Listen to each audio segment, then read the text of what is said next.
And every game is a blockbuster. This season is alive! E for exciting, entertaining, energy, and epic. Tauihi Basketball, rated E.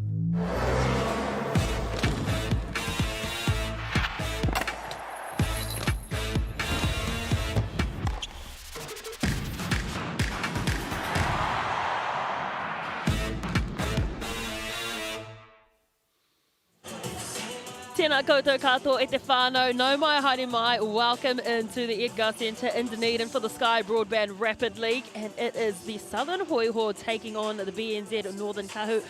Top of the table, Kāhu taking on bottom of the table, Southern Hoiho. I am Taylor Johnson. Joining me is Kason Bookman for this one. And I guess the Hoiho team really wanting to prove a point today. Oh, they've got a lot to prove. I mean, bottom of the table in both leagues at the moment. So again, they've got nothing to lose at this stage, but everything to prove.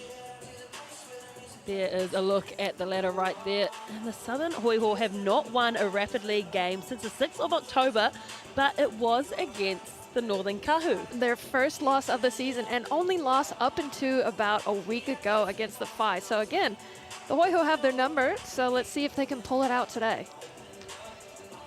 Well, let's take a look now at the starting five for the Kāhu. And so for the Kāhu, it will be Bailey Flavel, Crystal Ledger-Walker, Stephanie Bairstow, Chloe Forster and Asia Anderson. Anyone standing out for you out of those ladies this year? Oh, I mean, Crystal Ledger-Walker is always a standout for me. She's so steady, and she contributes massive minutes in both Rapid League and in Tauihi. But Asia Anderson has been great defensively for the Kāhu this season. And to the home team, the Southern Hoiho, Caitlin O'Connell, Millicent Simpson, Tyler Mitchell, Abby Harris, and Elise Gilbert. I've really liked the look of Tyler Mitchell throughout the season. Anyone else for you being good in particular? I mean, Caitlin O'Connell is another steady, true player for the Hoiho, but yeah, I'm with you on the Tyler Mitchell front. She has been outstanding for the Hoiho this season. Good job, Lacey. Thank you very much. As the ball deliverer gets the ball into the middle of the circle for tip-off, and the all-important photo as we take a look at the Chemist Hairhouse head-to-head, and it is grim reading if you're a Hoiho fan. It is, unfortunately, a lot of L's in the last 5 games, but again, they're pretty close in points per game. Not the closest, but again, everything is favoring the Kāhu, unfortunately, for the Hoiho. But again, when you've got nothing to lose and everything to prove, you lay it all out on the line. It's now or never for the Hoiho.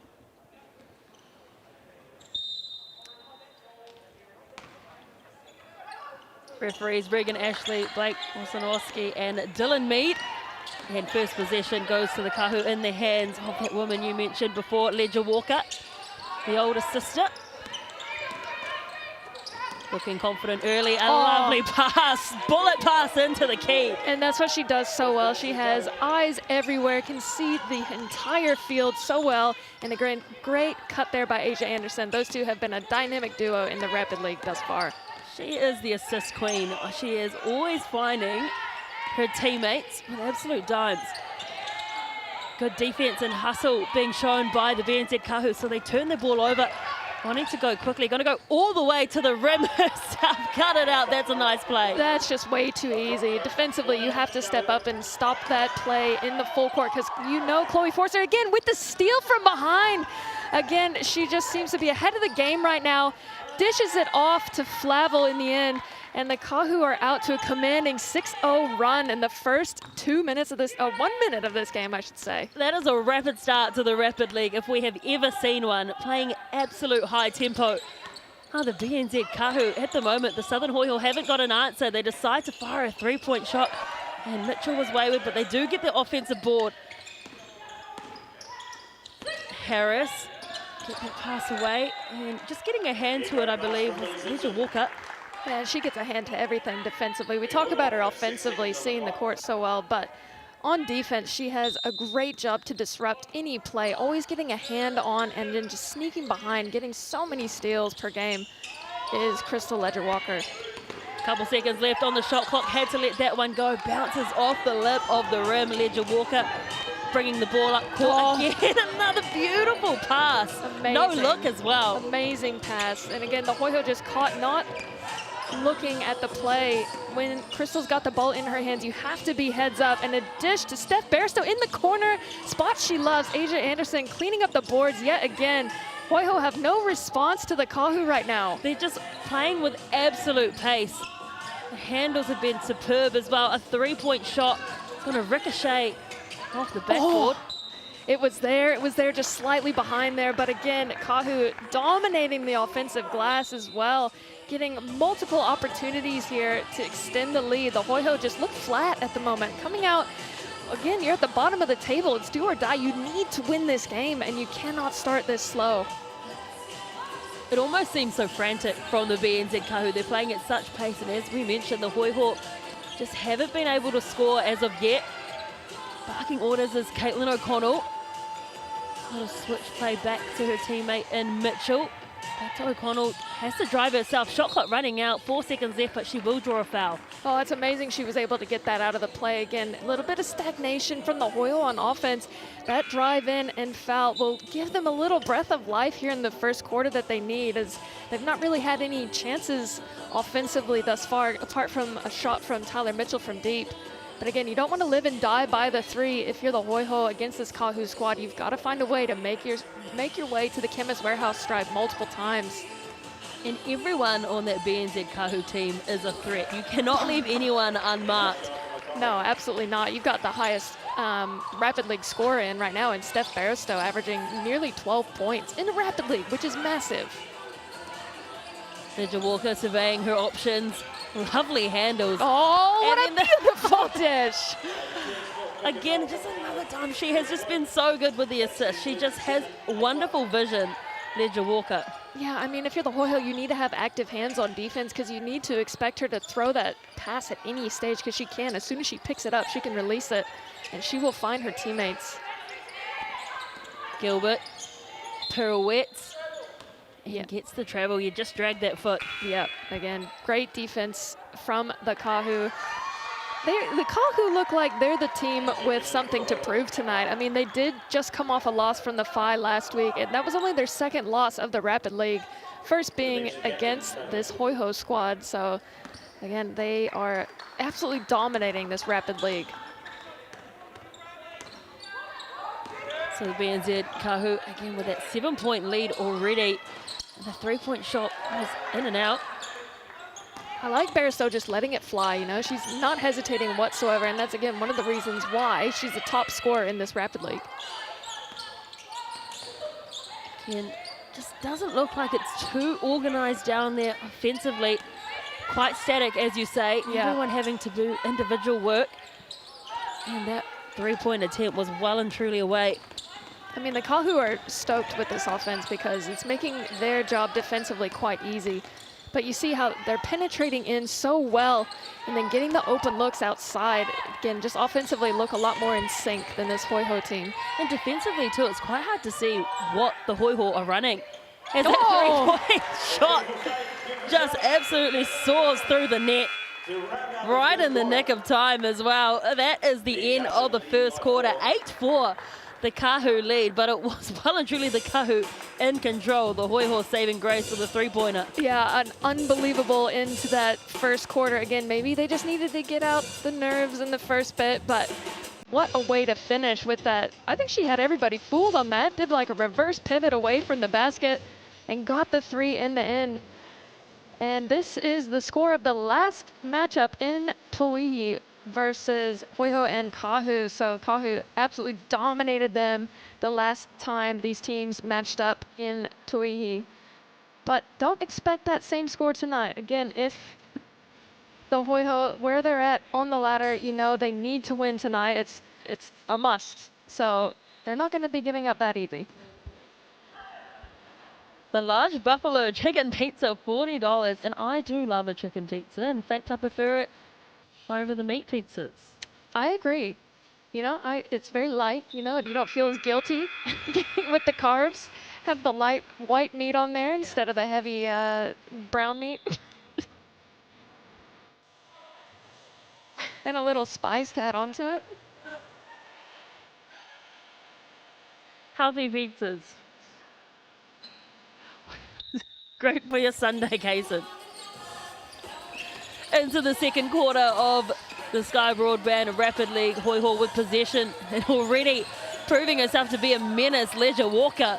I mean, just look at the rotations as well from the Kāhu. They are all over the Hoiho, not getting a single easy look tonight. I mean, they are coming out pedal to the metal, not going to give this Hoiho anything easy. Before this, in the first quarter, the Hoiho just looked like they were in 6s and 7s. And then on offense, and again that hustle up court. At the top of the arc from Ledger Walker, really proving how difficult for this Hoiho offense. And again, just cutting through. That is lovely, but couldn't get the finish. Unfortunately, could Gilbert. But that's what they need to start doing, is just cutting through that key. Yeah, absolutely. They're getting the easy look, and I believe there's going to be a foul called here, maybe on Gilbert on that play, stealing a little too hard, maybe on the rebound. Unsure of who that was called on, but again, a good job there getting to the hoop, trying to crash the offensive board. They need a few more back-to-back possessions just like that. Coming out for it was Anderson. Good ball movement to Flavel. Young Flavel puts the ball up. Goal short. Forster couldn't get that rebound back inside. Yeah, just barely stepped out of bounds there, but great job. Going uncontested to the hoop is Chloe Forster. She's someone that you don't want to allow to crash the offensive board. So again, Hoiho need to do the nitty-gritty fundamental things a little bit better than they are right now. Clean those things up, and they're going to have a chance. Millie Simpson gets that bounce pass away into the hands of Harris. Again, this cannot make their minds up because of this defensive pressure coming in from the Kāhu. Harris with the fake. And the call will go against the Kāhu. Yeah, that was a great job there from Gilbert to get into the paint deep in, force the Kāhu to double down, and then that leaves the your teammate open out on the wing. It was a great setup there from Gilbert. I need to capitalize on this possession.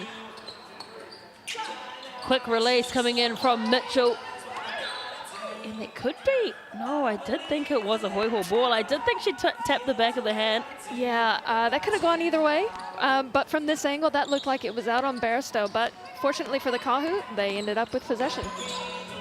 Ledger Walker just brings up the ball so effortlessly. Oh, that pass just straight into the hands of the Hoiho, so they do get a stop. And trying to go up the court quickly as Mitchell gets it back to Gilbert, the young 18-year-old. And then it's a deep two-point attempt coming in from O'Connell, but that's just another signal that there's nothing going on offensively, and she was forced to take that shot. Yeah, I mean, she was open, and Barstow again, she's having too easy of looks. You need to get a hand in her face. She will let it fly. Steph Barstow showing her colors tonight. The Hoiho have got to do a better job defensively and not give her such easy looks. Her first three-pointer gone through. She's had a couple of attempts now, so she will be confident. She's found her radar. Mitchell, a deep three. Oh, great job crashing. Unfortunately, Forster's got it in the open court, and there's no stopping her except for a foul from Tyler Mitchell underneath. The footwork. Oh, yeah. Oh, those little steps. Getting around the defender. I mean, just look at how fortunate the Kāhu are. They've got star-class power in Crystal Ledger Walker. You've got her sister out there. You've got Bailey Flavel, who is an absolute animal in scoring. You've got Chloe Forster, who normally starts, well, she starts quite often in the Tauihi League, but you've got these players playing in the Rapid League tonight. Unfortunate for Anderson, she would usually finish those ones just underneath the rim. Mitchell trying not to drag her feet. Thought about the shot. Oh, good ball work coming in from O'Connell. Oh, Crystal's going to get called for that one underneath. But yeah, you called it. It was a really nice job. Crystal had a hand in there guarding her one-on-one, and O'Connell able to break free of that. And then called for the foul is Ledger Walker from behind, trying to get that cheeky steal.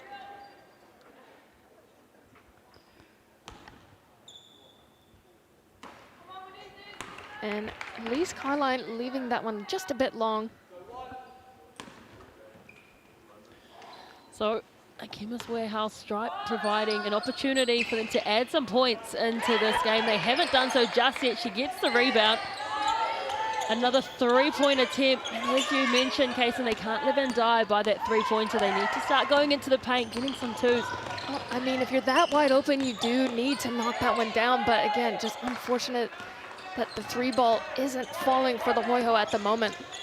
The Hoiho haven't scored any points so far in the second quarter. In fact, the Kāhu have only scored that one triple. So a very low scoring second quarter. That is the story of this Rapid League, though. You can have a quarter of about 15 point scoring, and then the next quarter can be 0. It's just such an up and down game. 2 seconds left on the shot clock. Oh! It bobbles in. Shooter's touch in the end with the fadeaway. Was that left-handed as well? What a shot in the short corner. Well, she made the Hail Mary look quite good, didn't she? Yes, she did. Bairstow to the basket, a strong right-hand finish. Again, asserting her dominance is Steph Bairstow. She has been remarkable in this Rapid League. And even stepping in into the Tauihi lineup when she does, she is so efficient from the field. And one of many Australians playing in this league. Brisbane-born. Very good basketball family at that as well. Her brother plays for the Breakers. Her other brother also plays for the Bullets. And then one that played in the NBA. Wow. Yeah, she must have had some great practice against those brothers. Be good for her game. Don't think they would have gone easy on her either. Oh, no, of course not. So the Hoiho looking to respond with a couple seconds left, and they are going to hand that ball right back to the Kāhu. Yep, that's an offensive foul again. That has been I feel like I'm a broken record repeating this, but again, on the on-ball screen, you must be certain you set your feet. You can't extend any part of your body because the refs are zeroing in on that aspect of the game and have called an infinite amount of offensive fouls on the on-ball screen this season. Something they're certainly refereeing well. And I think that foul is, yes, they got a foul, so they will go to the Chemist Warehouse stripe there, even though time is up. That is a coach killer when there's no time left on the clock and then you foul with 0 seconds left and send one of their better players to the line, unfortunately for the Hoiho. They won't have a chance to answer back after these Chemist Warehouse attempts, but a great job from Chloe Forster to draw that foul in the end. Well, there will be 0.3 seconds left on the clock. Born in Western Australia is Chloe Forster.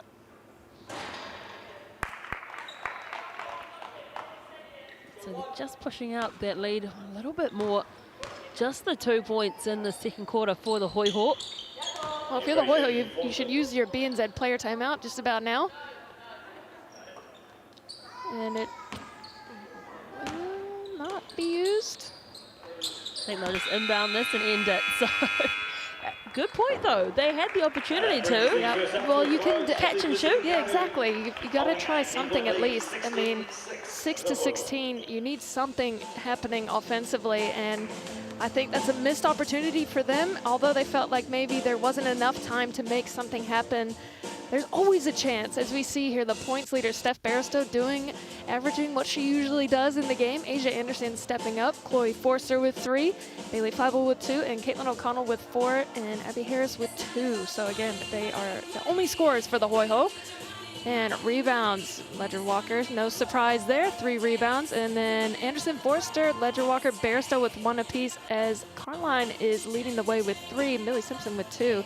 And again, Ledger Walker, 2 assists, and Chloe Forster with 1. So no assists for the Hoiho, obviously, because their offense is a little bit stagnant at the moment, having to self-create for them. But you see there, Chloe Forster with 2 steals.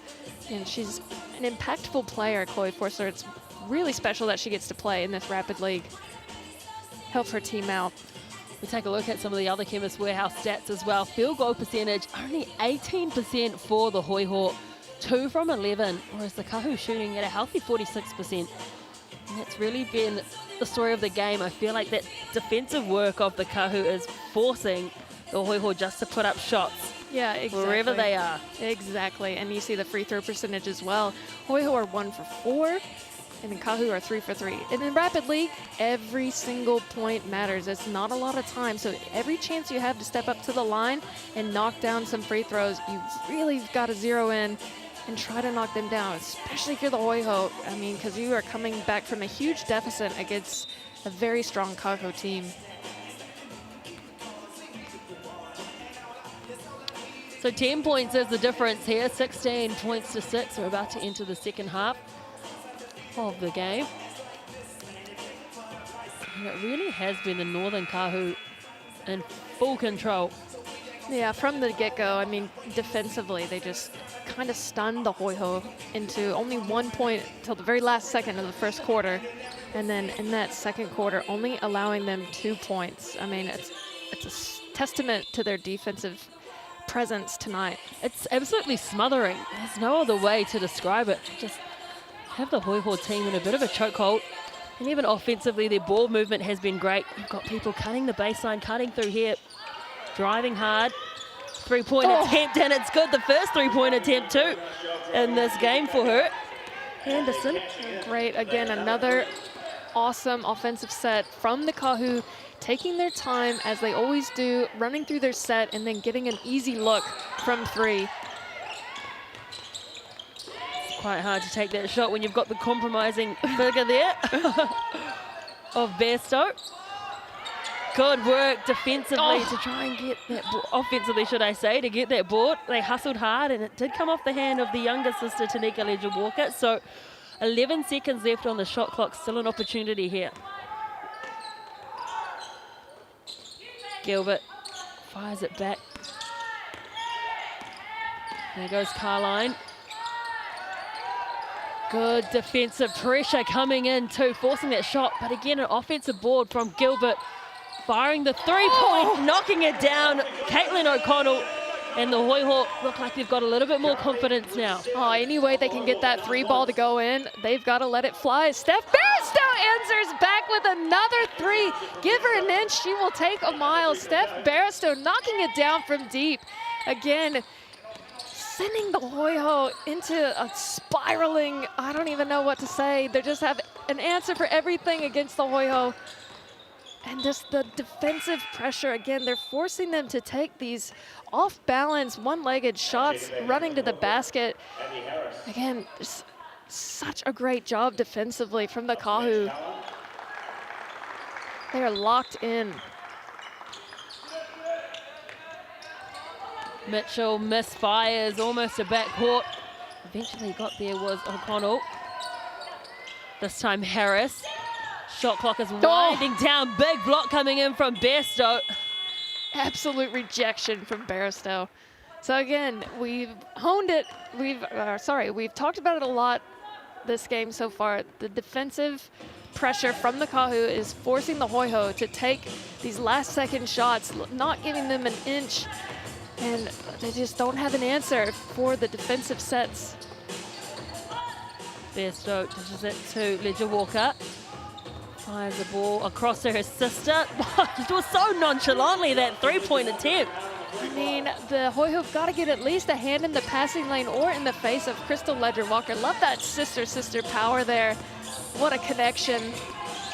And Crystal has mainly been setting things up tonight. We haven't really seen her take too many shots. And they're defensively just applying great pressure. Never making an easy shot for anyone that's in front of her. No, but I really appreciate the work from Elise Gilbert tonight. She is hustling on the offensive boards, fighting tooth and nail to give her team these opportunities. And she's rewarded for it finally as a trip to the Chemist Warehouse stripe to bring their team a little bit closer from this massive deficit. She is absolutely a workhorse underneath. She's a really big, solid body too as well. Yeah. And she knows how to use it, and that's a really big thing for her as well. And so young. Played in that FIBA Under-18 tournament in China. Studying at the University of Otago. As with a lot of this team, actually, most of them. As the Kāhu bring the ball down the court. Bairstow makes Leger-Walker, Tanika Leger-Walker reach for that one. I mean, good defensive work, just getting a hand to it. Tyler Mitchell just disrupting. And I like this offensive set from the Kāhu with Asia Anderson setting that on-ball screen and then rolling to the basket. She has that athletic ability to jump up and receive the passes. Hoiho fortunate to disrupt that one. Bairstow, an unlikely miss there from her in that close range, and the Hoiho are coming down with some pace off that turnover. I think both teams have done that well, just push the pace every time they get some possession. It will be a foul against Tanika Leger-Walker.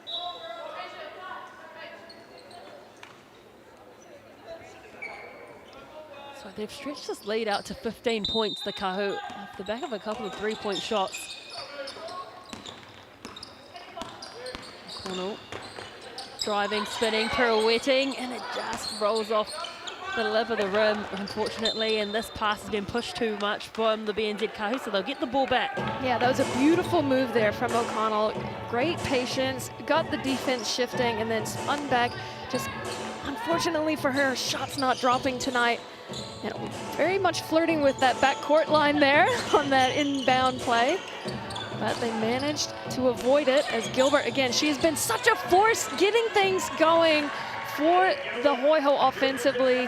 Great work from her. She's been one of the few players from the Hoiho penetrating the paint, and she's rewarded for it there.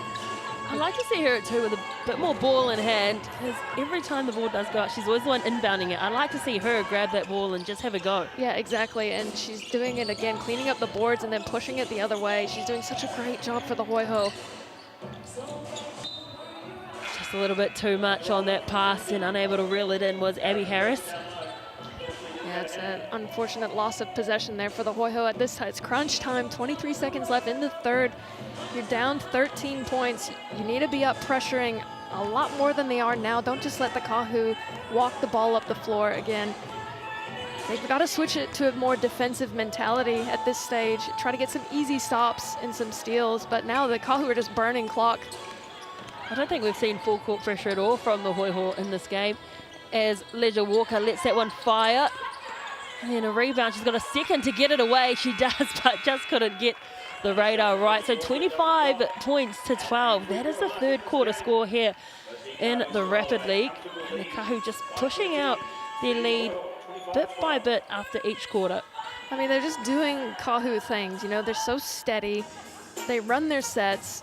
Defensively, they are up in the Hoiho's grills, and the Hoiho just don't have an answer back. Again, I'd like to see from the Hoiho this fourth quarter come out with a defensive mindset, get that full court pressure, try to fluster the Kāhu, because right now they're just cruising, and it seems to come with ease. And they make it look really easy, but again, it is due to the lack of pressure from the Hoiho on defense.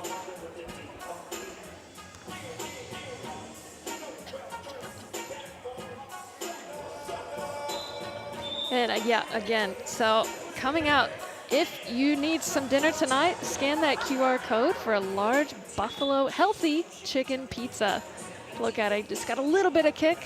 Type in that online code HOOPS2024. That's what I love about Sal's. They always make it basketball related and super simple to remember.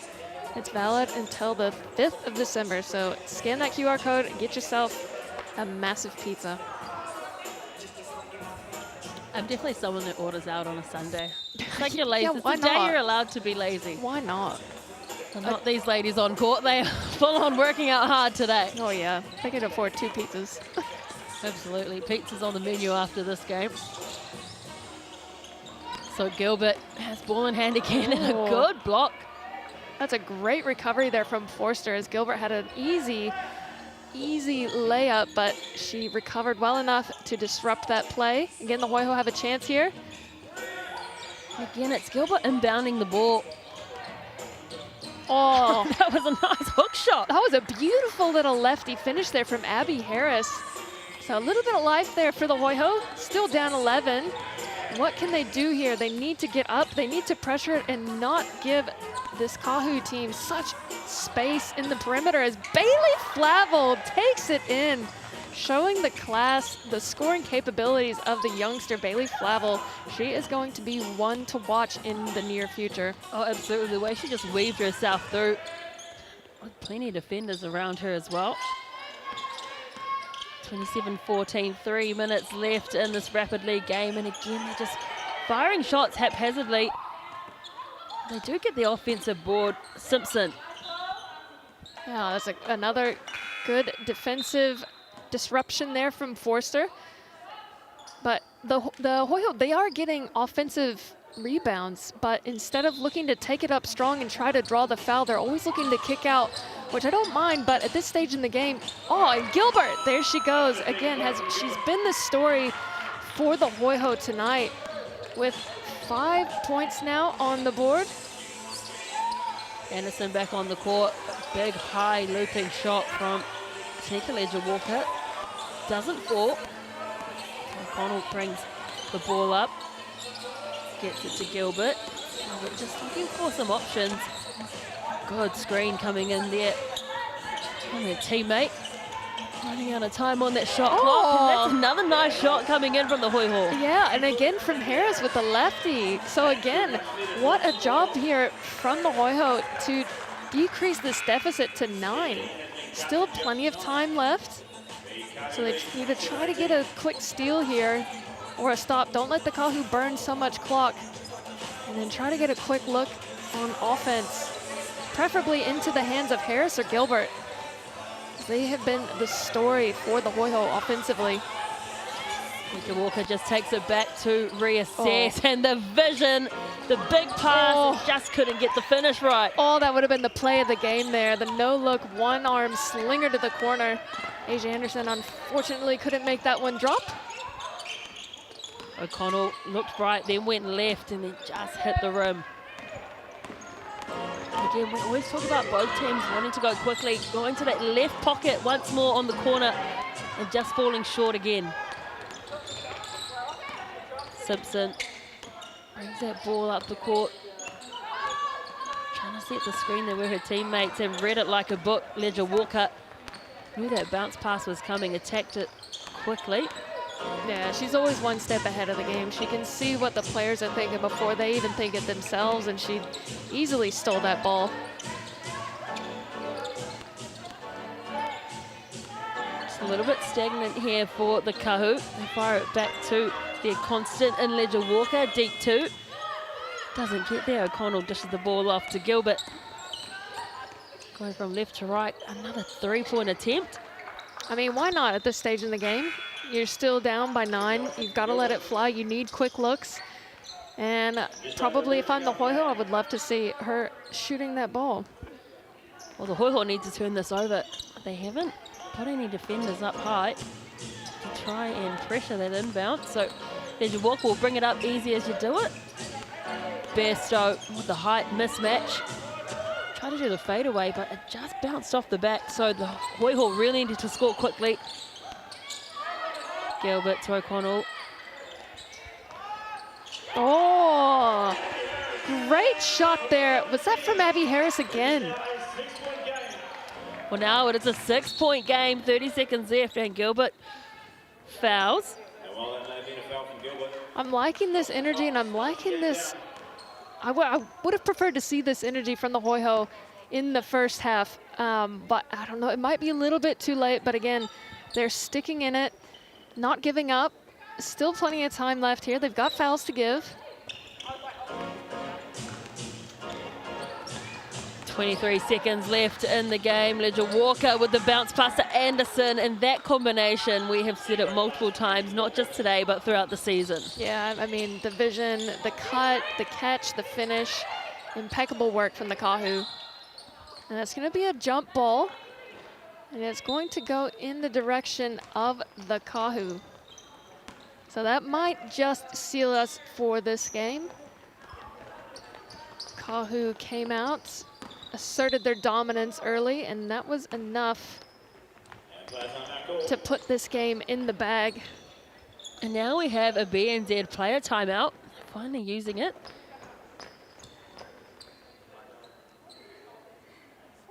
So I imagine the Kāhu, they're gonna maybe look for one shot, or maybe they'll burn the time. I'm unaware, but every point matters in this game.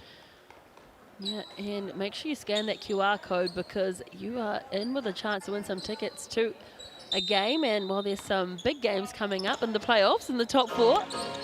So now is the time to register your team or community group and get to the big game. Flavel almost hustled out of court and in fact out of out of bounds was Bairstow. Let's just talk about the handles of Bailey Flavel there under pressure.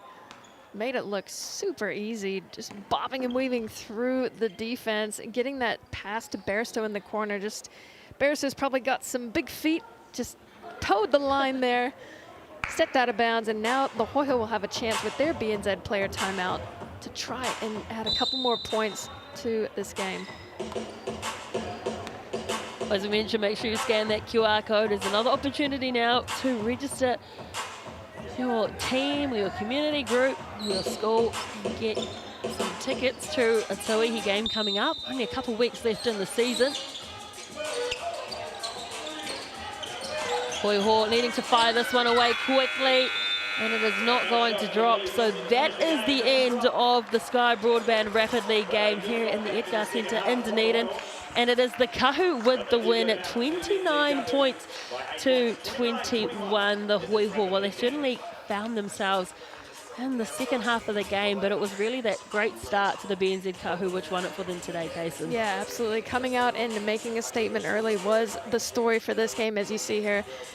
Big time scoring from the Kāhu, well spread out. Anderson Bairstow with 9 apiece, and Abby Harris, she did a great job coming alive in that second half with 9 points. And Elise Gilbert, talking about her making things happen offensively and defensively, cleaning up the boards, probably had more rebounds than points that game, to be honest. As you see there, she had 4 rebounds, Carline with 5, Millie Simpson with 3, Crystal Ledger-Walker, Tonica Ledger-Walker, both up there with 4 and 3 apiece, respectively. And then again, Crystal dishing the ball. I'm pretty sure that's her average for the season, always consistently finding her teammates with 4 assists. Chloe Forster with 2, Millie Simpson with 2, Caitlin O'Connell and Gilbert with 1 apiece, and Tonica Ledger-Walker with 1 as well. And Steph Bairstow with 2 big blocks this game as well. Big game from her. And you see there, Chloe Forster, defensive disruption with 2 steals. Ledger-Walker with 1, Anderson with 1, and that is the story of the game. Defensive stops and steals for the Kāhu. Well, do not go anywhere because coming up at 3 o'clock, we have a very big game because the Southern Hoiho need to win this one to keep their top 4 hopes alive, their final 4 hopes. Whereas the Northern Kāhu, they have already secured a spot in that final 4, but a win today will mean they secure a home semi-final. So 2 very big things to play for, albeit very different for each side. So join us in just over 20 minutes back here at the Edgar Centre in Dunedin. We will see you very shortly. Mā te wā.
Wildest dreams.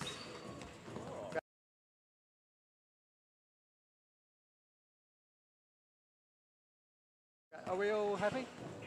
On live. Good answer. Off you go, Matthew. All right, Nat. Well, it's a must-win game today, and the Kāhu always present a few headaches. What have you and the team been focused on preparing for today? You go, Matthew. All right, Nat. Well, it's a must-win game today, and the Kāhu always. All right, Nat. Well, it's a must-win game today, and the Kāhu always present a few headaches. What have you and the team?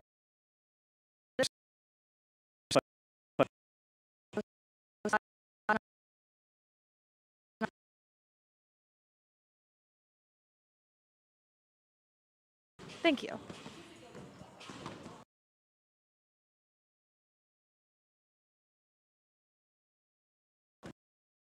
Cheers, Nat. Good luck. Thank you.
Trim milk. Trim milk. Trim.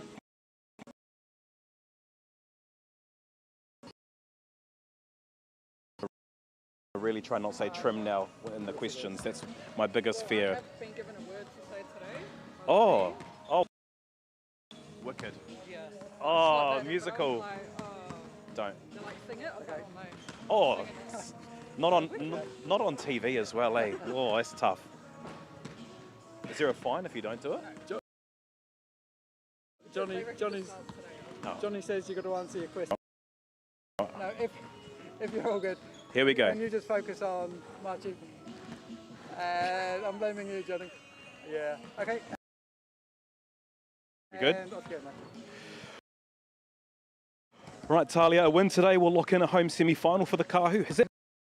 Hold today and get our defense right and just build on. Beautiful. Thanks. Good luck. Cool. Thank you.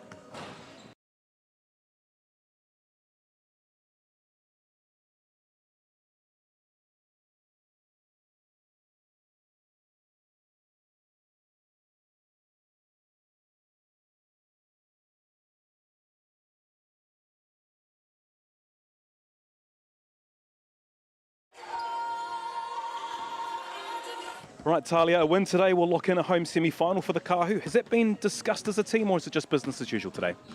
Discussed a little bit, but just business as usual. We just want to prepare for the game how we prepare for all of our other games and just build on. With the finals obviously just around the corner, what are the key things you and the team are trying to work on and get right here today? Yeah, it's an exciting time, and we just need to knuckle down. I think it's a wicked opportunity. All right, Nat, well, it's a must-win game today, and the Kāhu always present a few headaches. What have you and the team been focused on preparing for today? Yeah, so we did play them a week ago, so the scout and their side.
Can we please have both teams to the benches for the reading of this afternoon's lineups?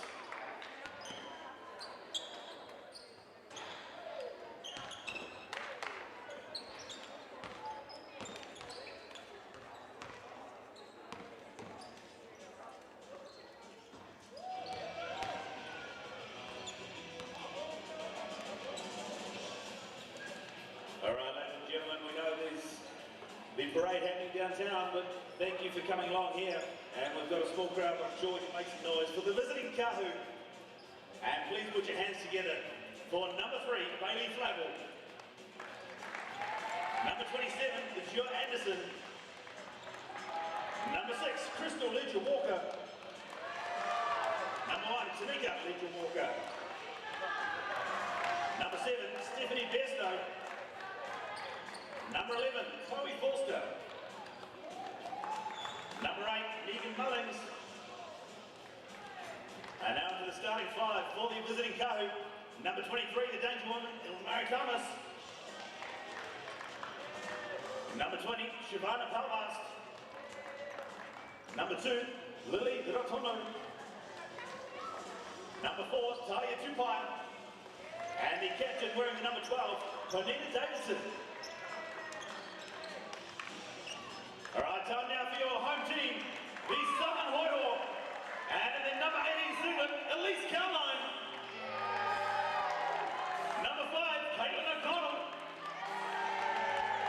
Number 14, Abby Harris.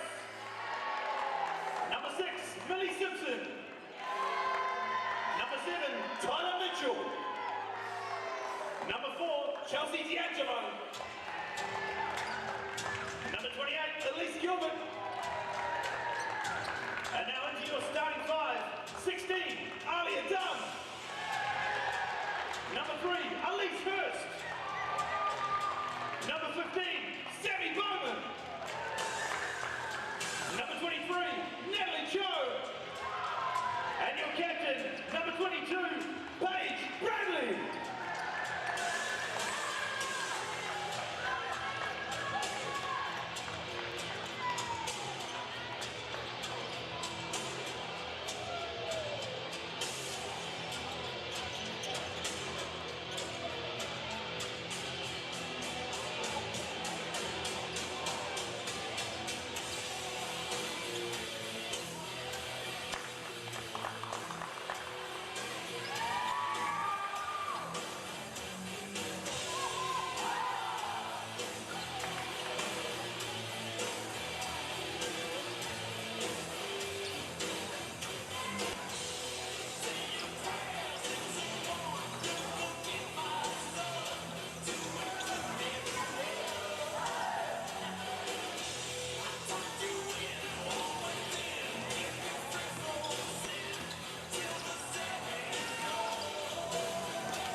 Basketball is a movie, and every game is a blockbuster. This season is alive! E for exciting, entertaining, energy, and epic. Tauihi Basketball, rated E. Help me up, never let it fall. Help me roar like an animal. Back to the moon. Watch out, 'cause I'm in my zone.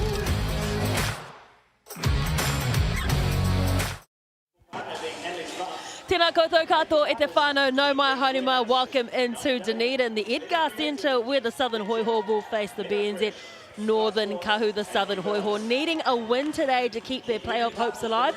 The Northern Kāhu, while a win today will mean they secure a home semi-final. I am Taylor Johnson. Joining me is Kaysen Bookman. Kaysen, what can we expect from today's game? I mean, both teams are fighting for their lives. The Kāhu, like you said, they're fighting for a home game for the semi-final, and the Hoiho, they're just fighting to stay in the competition at this point. They're bottom of the table. They need a win tonight to give themselves a fighting chance to make that top four. Interestingly, 32% of people are picking the Hoiho tonight. That is a lot considering their current track record. I mean, you always got to go for the underdog, especially at this stage. It's the business end of the season. Their life is on the line. Their basketball life is on the line, that is, and they've got everything to prove. Well, let's take a look at the ladder as it stands currently. Make sure you do scan that QR code throughout the game. It will pop up. But as we mentioned, the Hoiho bottom of the table. The Kāhu sitting in second, the Pauakai in the lead. And while the Whai with a tremendous win last night means that the Southern Hoiho need to win today, but they also need to make sure they beat the Whai next week, and they also need the Queens to lose both games. So a lot of permutations need to happen for them to make it through, but they are definitely not out completely. No, you're exactly right, and it stinks that at this stage of the season you have to rely on other teams to lose in order to secure your spot, but that is the unfortunate case for them. But let's just talk about the Pauakai, who have just absolutely stunned the competition, really coming into form late into the season. They are doing a fantastic job. Next round is the last round. The Pauakai will host the Queens. The Hoiho will host the Whai. Again, they need to win this game tonight and that one. And then the Kāhu will play the Queens. So tough round for the Queens. They have the Pauakai and the Kāhu, the two teams in first and second. So that is going to be a mouth-watering round and a preview of the Final Four. Yeah, exactly. And the Queens, they are in a little bit of a slide at the moment, but they'll, again, have something to prove going into next week. Two massive games for them, so look forward to that next week. Let's take a look at the starting five for the visitors, the BNZ Kāhu. And it's a very strong one in that as well. Tupaia, Rotuno, Harvast, Davidson and Thomas. Yeah, it's extremely strong lineup like they've had all season long. Again, with Davidson and Thomas inside, it's going to be a tough matchup for the Hoiho, and that's why they have got their bigs coming in to try and stop those two bigs of the Kāhu.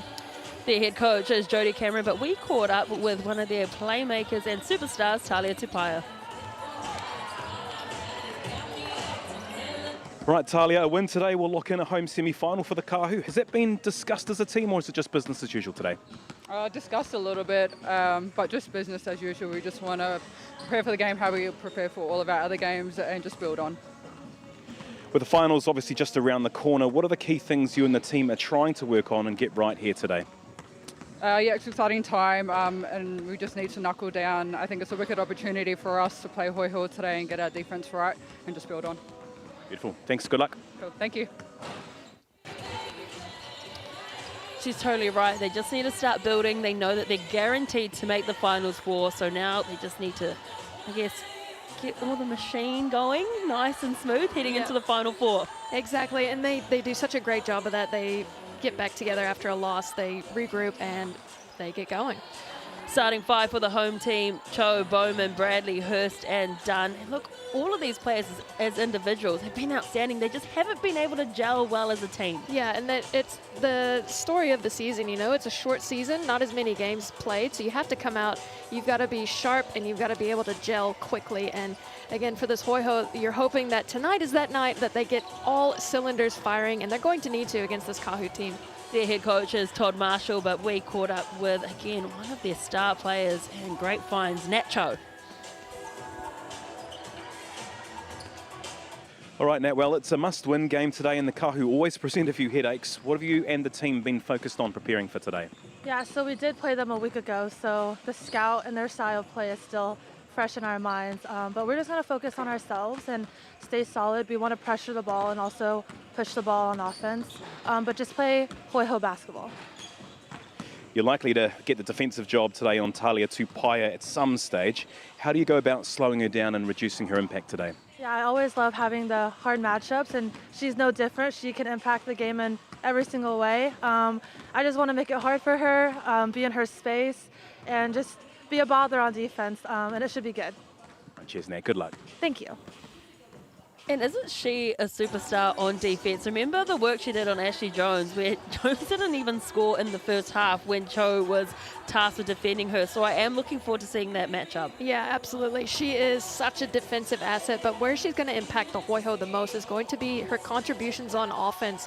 We like to see when she's involved, the Hoiho look like they're gelling much better offensively and not such a pressure on the likes of Paige Bradley and the other starters to carry the load. Let's take a look at the Chemist Warehouse head-to-head, and if you're reading that, what are you thinking, Kaysen? Well, I mean, if you look across all the stats, they're pretty well even, but again, obviously the Kāhu have the better record at the moment, and you see the leading scorers, Amari Thomas, she's just consistently scoring 20 plus per game. And Bradley, unfortunately for the Hoiho last game, only was held to 7 points, which is a difference between a win and a loss for the Hoiho. And you see here, big-time rebounders with Bowman and Davidson. Again, Davidson, another solid player for the Kāhu. Field goal percentage-wise, I mean, the Kāhu, they just are so dominant inside, and they drive the lanes well. They get into the paint. They kick the ball. I mean, they're not the most prolific three-point shooting team, so they are able to rely on their paint work for the majority of their points. Well, don't forget that these two teams played each other just last round. The score was 70-91 to the Kāhu. And the Hoiho, Cho and D'Angelo scored 21 points and 23 points apiece. And Thomas, well, she got 32 points. Amari Thomas, she scores more than 30 points in plenty of occasions as Thomas, but we have to also remember the Hoiho have just played as well on Friday night against the men in Polkai. The score there, 88 points to 66, so they'll be wanting to bounce back from that, but we keep mentioning they need to win tonight in order to stay alive for the Final Four. Well, I think they've made a massive coaching adjustment, leaving D'Angelo out of the Rapid League and saving her for some big minutes against this Kāhu team, because she has been one of those players that has actually stepped up massively for the Hoiho. She is showing up game in and game out and really making an impact for the Hoiho. Well, D'Angelo averages double digits off the bench. Yeah. She's very solid, and even in Rapid League, she's averaging 6 points. So she didn't play in the last Rapid League game, and I think that was a smart coaching move from the staff at Hoiho, because she's a great impact player off the bench. So for those viewers watching at home and on TikTok, a big hello. But it's two blue teams going up against each other. So the BNZ Kāhu are in the light blue with the orange trim, and the Southern Hoiho playing in their dark blue strip. Don't often see colors so similar. Well, the Hoiho, don't they have a yellow strip? Yeah, usually. So it is interesting. Interesting color combos here tonight. So hopefully the players don't get confused.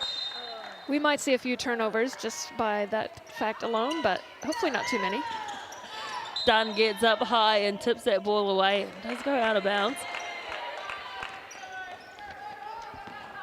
And it will be first possession to the Kāhu. Plenty to play for tonight for the Kāhu. Of course, they want to lock up a home semi-final.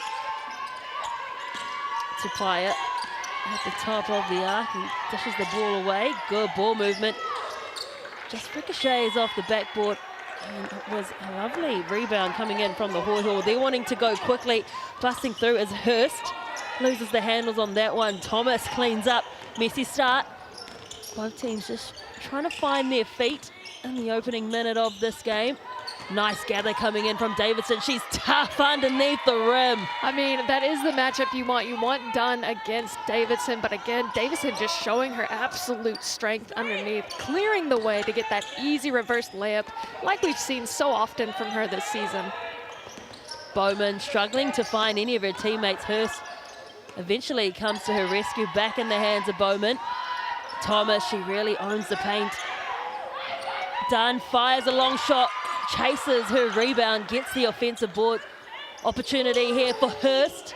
Again, another wayward three. They're looking for those deep shots, the Hoiho. I'm just amazed that Dunn went untouched to the basket to get her own board. Deep two from Thomas. She opens up her scoring account beautifully. Nothing but net from Thomas. She's got such beautiful hands, great touch, and a nice shot there at the free throw line. Cho looking for an option. Dunn. Paige Bradley, static as well.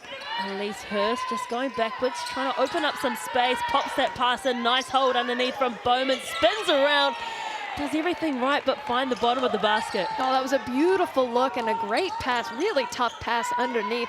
I would have liked to see Bowman take it into the body of Talia Tupaia, try to get her into foul trouble. It's Talia Tupaia doing Talia Tupaia things, knocking it down from deep for her first triple of the game.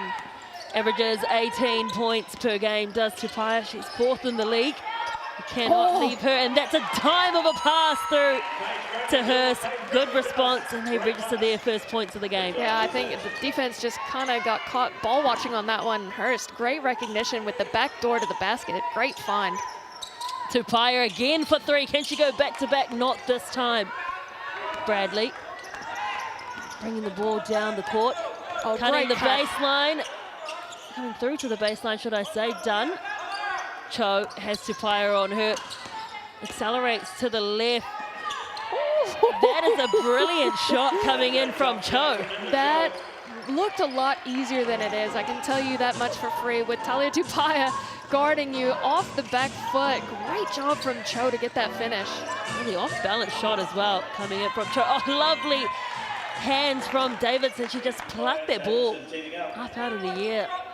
Height mismatch and made the most of it. Yeah, great dish there from Talia Tupaia. Again, another 1-2 dynamic duo of the season so far. And the Kāhu, they're so great at finding each other on the cuts as Elise Hurst fires it from three, can't get it to go down. It's going to be Ratuno going the other direction. I like the look low for Hurst, but just too quick. Yeah. In transition, Thomas just waiting down the bottom there. I mean, when you've got Amari Thomas running the lanes well, you have to hit her, and Kāhu did a great job of that. Paige Bradley firing it from deep, can't get it to go. Bowman on the crush, but Davidson cleaning up the boards. And a great look again, just like we talked about, when Thomas is running those lanes, she is sneaky fast. You have to stay in front of her, because if she catches that ball within 5 feet of the basket, you know it's going in. Just like that, the Kāhu are out to a 9-point lead.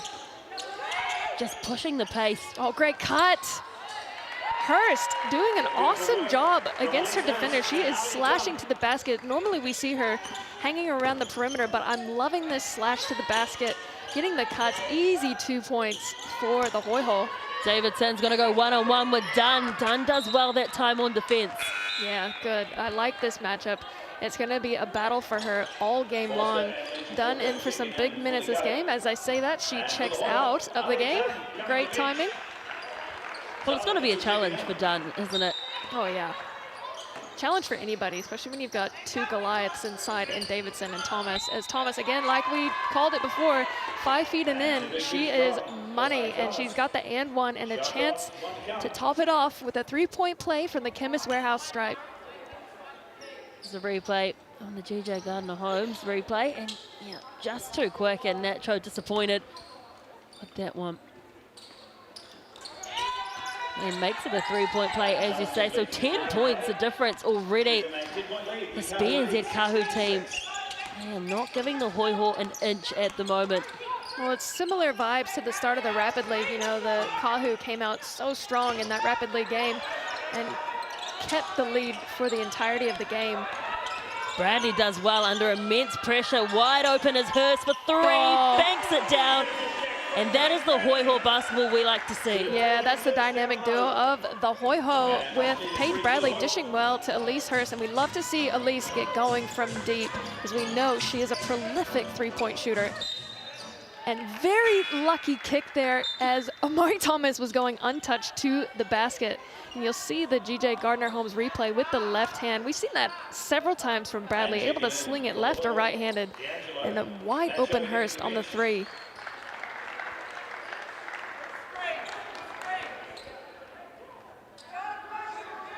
Crystal Ledger-Walker onto the court. Had a stellar rapid league game where BBNZ Kāhu got a good win over the Hoiho. Tupaya from deep, nothing but net. The accuracy on her shot, it was beautiful to watch. Oh, she has great recognition. If you are guarding her and you go under the screen, it is almost 100% guarantee that she will let it fly, because she can let it fly from anywhere. And Bowman unable to get the easy layup, but again, I'm liking the slashes to the basket from the Hoiho, getting the ball inside and not living and dying by the three. Well, Bowman really needs to finish those ones because the opportunities won't come that easy in this game with a very strong BNZ Kāhu roster. Tupaya thought about the deep shot, dribbled in. Thomas for three. Couldn't get there. Bradley with the rebound. Hurst bringing the ball up court. Lovely vision to Bowman, and again, just missing the easy layup. She's got to finish those. You have to, especially if you're the big on the floor and you catch it underneath.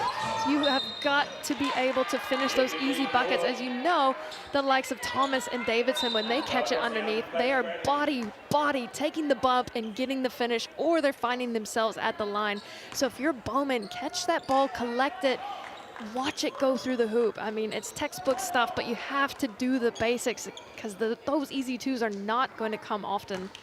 Yeah, the Hoiho certainly have left 4 points out on the court already with those two opportunities. Thomas making it look easy, this woman. 21-9 already the score here for the Kāhu. The Hoiho really need an injection of energy and to find some accuracy. Decided to roll in the substitutions, have the Hoiho. Bowman to Bradley. Sorry, no, that's D'Angelo. D'Angelo on the court. Good. This time Bowman's there. She draws the foul. That's exactly what she needs to do, and a good find there from the Hoiho. Bowman collecting, taking the bump, and drawing the foul on Amari Thomas. I don't think Amari Thomas has fouled out of a single game since I've watched her play in this Tauihi League. So she's extremely smart on defense, and she won't get herself in that foul trouble because she knows how pivotal she is for her team offensively. And again, she's just a heads-up player. So if you are able to get her into early foul trouble, get her off the court, you're going to have a chance to get some more easy looks underneath. And I also think that's why the Hoiho have elected to go for the deeper shots, because the likes of Amari Thomas are in the paint. And you're wanting to avoid having to go up against her as Tupaya fires that ball out. Edgar Walker making it look too easy. We love that offensive set, the unselfishness of the Kāhu, finding the open man, taking that extra pass, and Crystal Ledger-Walker capitalizing behind the arc. This time it's Tyler Mitchell. Gets it to Chelsea D'Angelo. She's been really good off the bench, but it's a foul from behind. Ooh. Megan Mullings, I must say, is one of the bounciest players in the league. Watching her do warm-ups, she can really elevate, as we saw it there. Looked like a volleyball spike, but she did end up with the foul. Great work from D'Angelo to get into the paint. Again, we talk about her impact off the bench has been extraordinary for the Hoiho this season, averaging 12 points, 2 assists, 3 rebounds, and a steal. And shooting extremely well, 77 from the line and 41% from the field. Just played the last 2 seasons in Treviso, Italy, as well as 4 years before the Boomers before that in Melbourne. Bradley for 3. Oh, and the defense to the offense off the back of the woman we were just talking about, D'Angelo. She got the steal and found the shooter in transition. The Hoiho need a stop here. And if they can, they'll be able to get down the other end and try. And there we go, right on cue. Chelsea D'Angelo gets a hand to it. What an impact from the bench. Bounce pass, and Bowman needs to finish this one. The hustle is there. Yes. And she does. What a series of events for the Hoiho. Again, starting it off defensively as Chelsea D'Angelo with back-to-back steals. Such an impactful player for the Hoiho. Playing around with the ball outside the perimeter. Tupaya uses Thomas as a screen. Bowman gets the rebound. So again, they've got another stop here. If they can score, they bring this right back. And earlier, the Kāhu had a big lead. Bradley couldn't get there. Bowman hustled hard, and they will get the ball. And rewarded for their efforts. Again, I love to see the hustle from Bowman.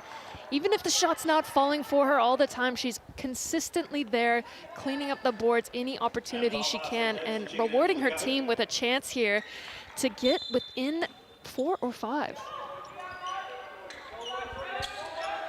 Bradley looking for an option, has to go deep. All the way back. D'Angelo.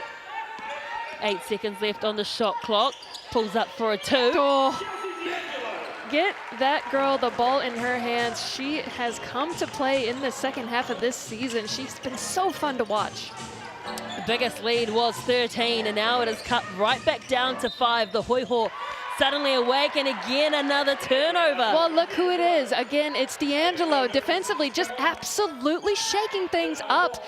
The Kāhu with no answer to her defensive pressure, and hopefully the whole team can get behind this and get some stops collectively. And a great look to the basket, just a little bit strong on the pass.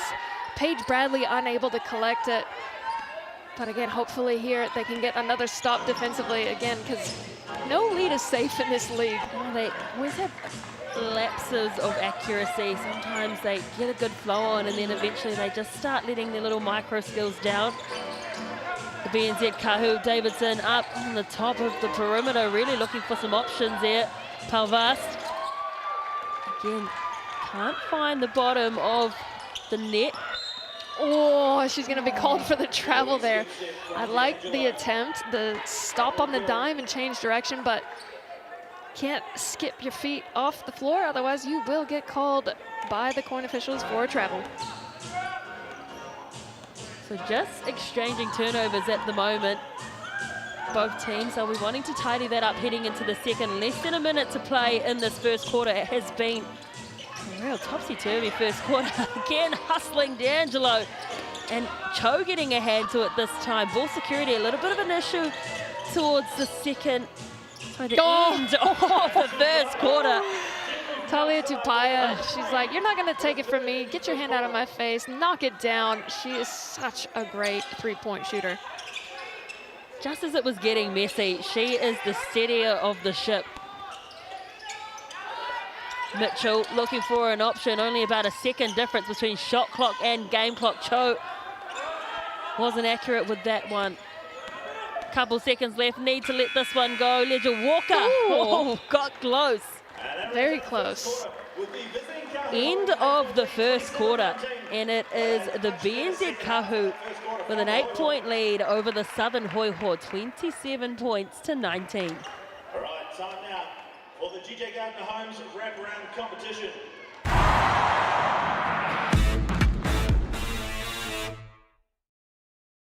All right, go back and make a shot. You guys ready? Ready in 3, 2, 1, go! Hello to everyone watching on TikTok. Thank you for joining us. And Kason, isn't it so good that you can get live basketball games every Sunday on TikTok? That is something that those who don't want to register for Sky Sport can enjoy, as they've got the free social media app. Like, what a great deal that is. The story of this first quarter had to be for the Hoiho. Chelsea D'Angelo coming off the bench, just absolutely disrupting everything on defense, getting about 4 back-to-back-to-back turnovers, and really capitalizing for them on offense as well. Elise Hurst leading the Hoiho scores with 7. But you switch it over to the Kāhu. Talia Tupaya, 3 from 5 from the field. She's got 3 from 4, so they're all three-pointers. She's taken 5 shots, and 3 of those have come from behind the arc. So shooting 75% from behind the arc is pretty good numbers. If you are on TikTok, let us know who you think is going to win and by what margin. And make sure you play a little game with the QR code, because you could go in for a chance to win some free pizza. I mean, and you've got a great chance. There's not too many people tuned in, so scan that QR code. You'll have a better chance. No, my hoki mai, welcome back to the Edgar Centre in Dunedin. And it is the BNZ Kāhu leading 27 points to 19. They got off to a stellar start. They had a 13-point lead at one stage, but the Hoiho bounced back through the lady who was about to inbound that ball, D'Angelo. She has been outstanding coming off the bench. If I'm the head coach for the Hoiho, I'm leaving D'Angelo on the entire game. With her performances in the past few games, she needs to have both feet on the floor at all times.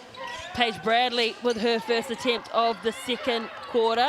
Dunn does well to keep the ball in play, gets it to that lady D'Angelo. Unfortunately couldn't get there. Bowman almost had it, but just tipped out the back by Palvas. So Ledger Walker brings it up court. Yeah, that was good from the Kāhu to disrupt that second offensive rebound and not let the Hoiho get another chance for a scoring opportunity. And what a look underneath to Megan Mullings. The vision from Talia Tupaya.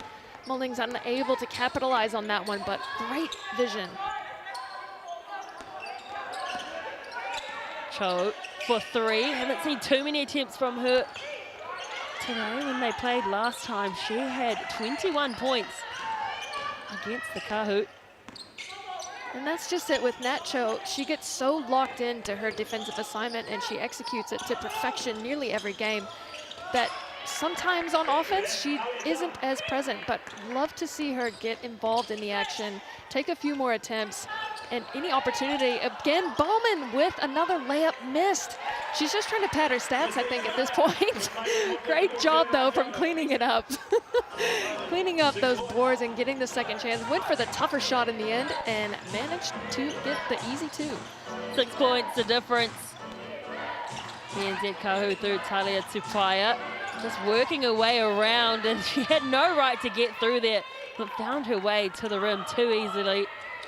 And pushing that pass a bit too much was Bradley, but they will get the ball back, the Hoiho. Yeah, that's a really tough look. And if you're paying attention to the last play where she had that chance and missed the layup, when she's got two defenders on her, that's probably not the pass to throw in that situation. I like the trust from Paige Bradley, but again, you've got to know your personnel, know who's guarding her, and probably just pull that one herself. D'Angelo gets it to Dunn. Bradley.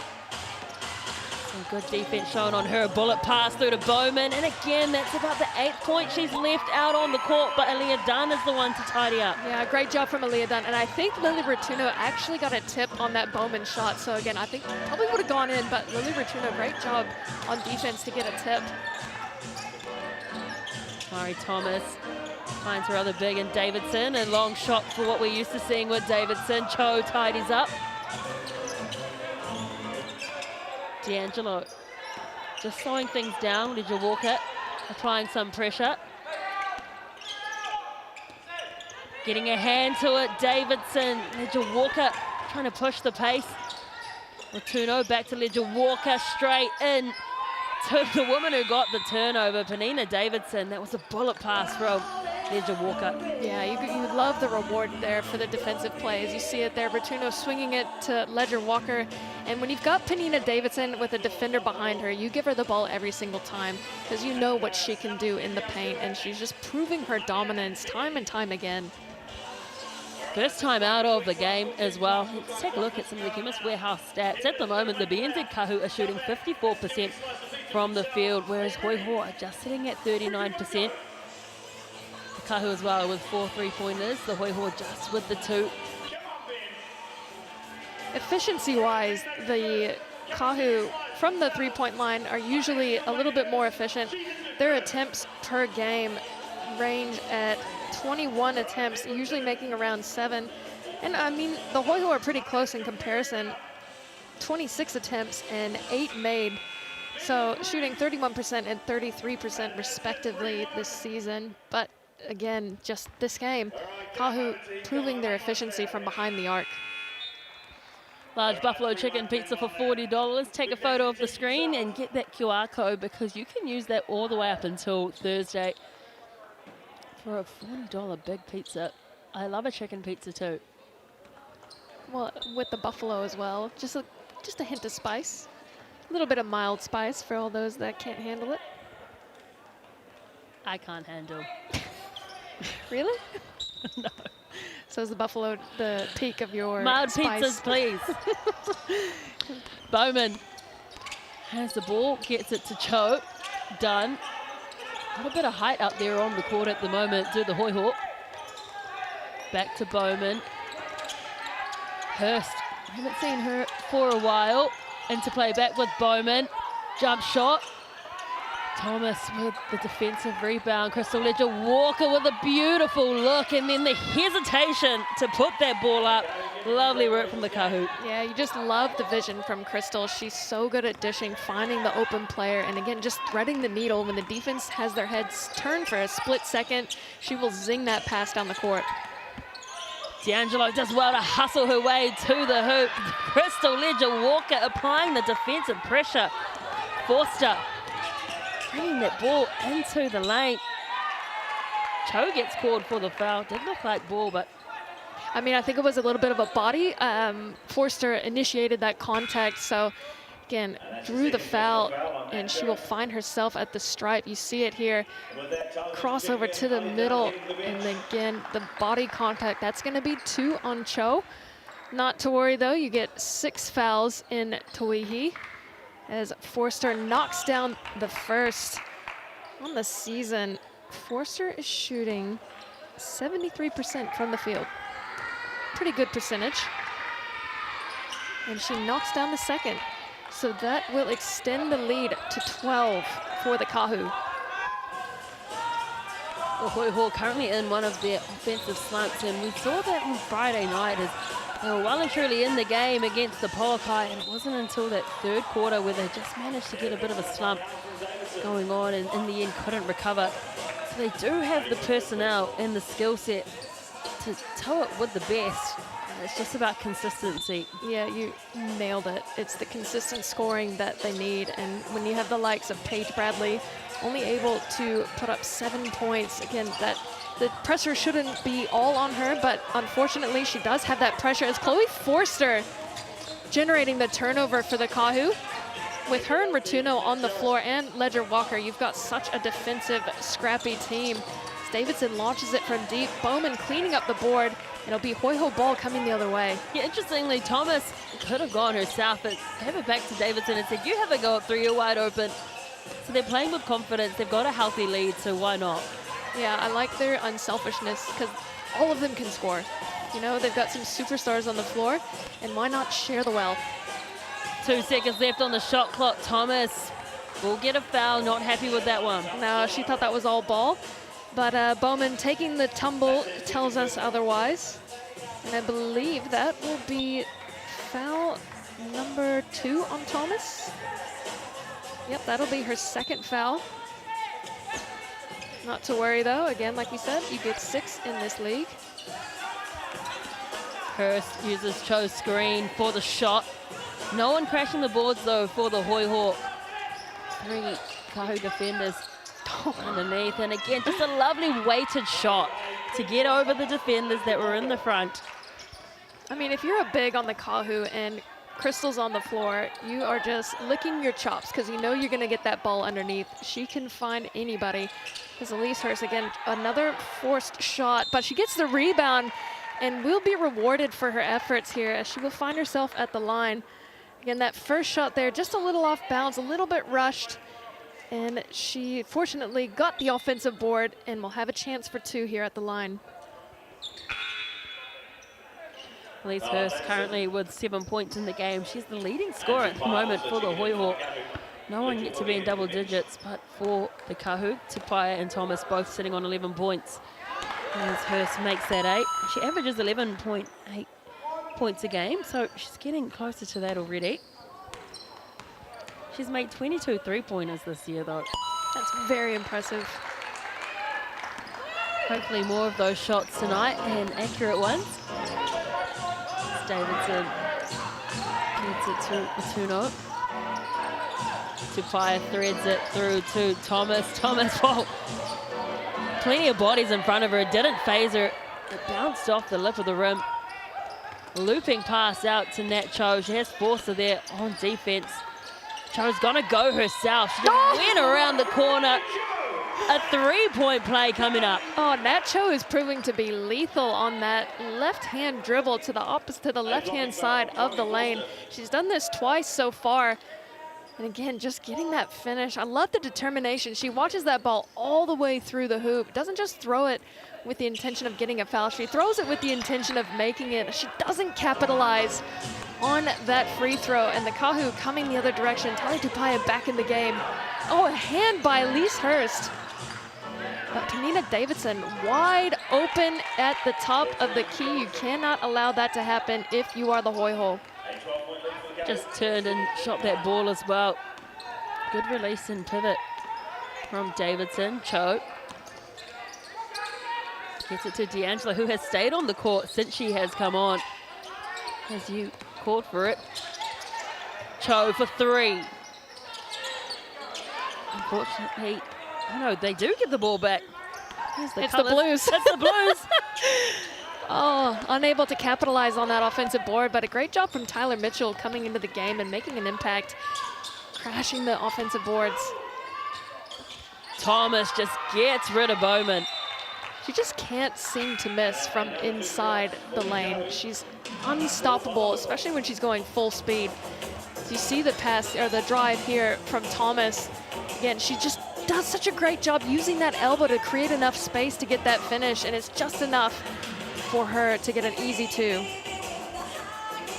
Well, she's a big body that knows how to use her strength. Yeah, absolutely, and we've seen it time and time again. So, fortunately, if you are, let's say you've got a kid, one day you're gonna need to coach all the sports, and this app here, you scan the QR code, it's a free app, and you actually, they give you games, they give you ideas, etc., to get the kids involved. And you know, if you're feeling lazy, you open the app and it'll give you your practice plan straight away, because you know, a lot of kids are impacted by their coaches, and you want to give them a good experience from a young age to keep them in the sport, keep them loving it, because that can be the difference, you know. If you have a bad coach, may deter you from playing that sport. So CoachMate is one of those apps for those parents or any coaches out there who need a little assistance in building the game and getting the kids involved. Yeah. Do you work for Coach Matt? Because that was brilliant. Well, you know, I'm a big fan. I do love free, and I love free apps, and I am a coach myself, so it really helps me out. I need to take a photo of this because my husband needs that, because he will be the one coaching our child, not me, because I will be too harsh. I think you've got a few more years before you have to get into it, so you have some time to build your knowledge, build your little bank of games. Is D'Angelo unable to get that short jumper? Penina Davidson with the hustle, keeping that ball alive for the Kāhu. She shouldn't have been able to do that, though. The Hoiho nowhere to be seen when it came to that offensive rebound. And a rare miss there for Amari Thomas. They need to go quickly in transition. They do just that. Bradley just went too quick, though. Didn't really set her shot. I think that was D'Angelo again on that quick release. Oh, and the Kāhu turn it over as well. Hoiho with another chance. Bowman in the open court. She gets it to go down this time. Again, love the hustle from Bowman. She needs to be rewarded for running the lane. She does such a great job getting up and down the floor and getting the finish. Great for the Hoiho. Tupaya again just finds an open lane too easily. Yeah, and that is a hard foul there from Tyler Mitchell. So she will find herself at the stripe, a place she is very familiar with. Tupaya shooting the ball 85% from the line this season. She's efficient in all facets of the game, 42% from the field and 44% from behind the arc. An unbelievable percentage. She knocks the first one down, extending this lead just little by little is the Kāhu. And Mackenzie Forbes from the Pokai is the only person to have one more three-point shot than Tupaya. She has shot 28 three-pointers this season. And she does it effortlessly too. I really love her shot.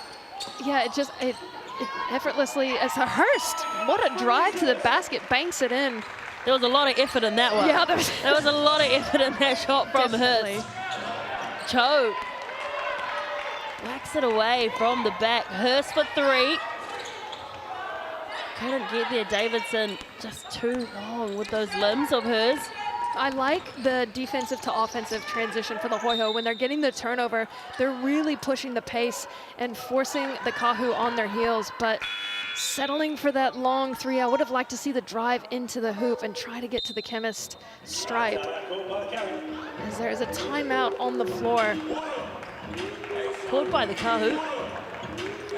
So this gives the Hoiho an opportunity to just take a step back and look at what they need to do to get back into this game.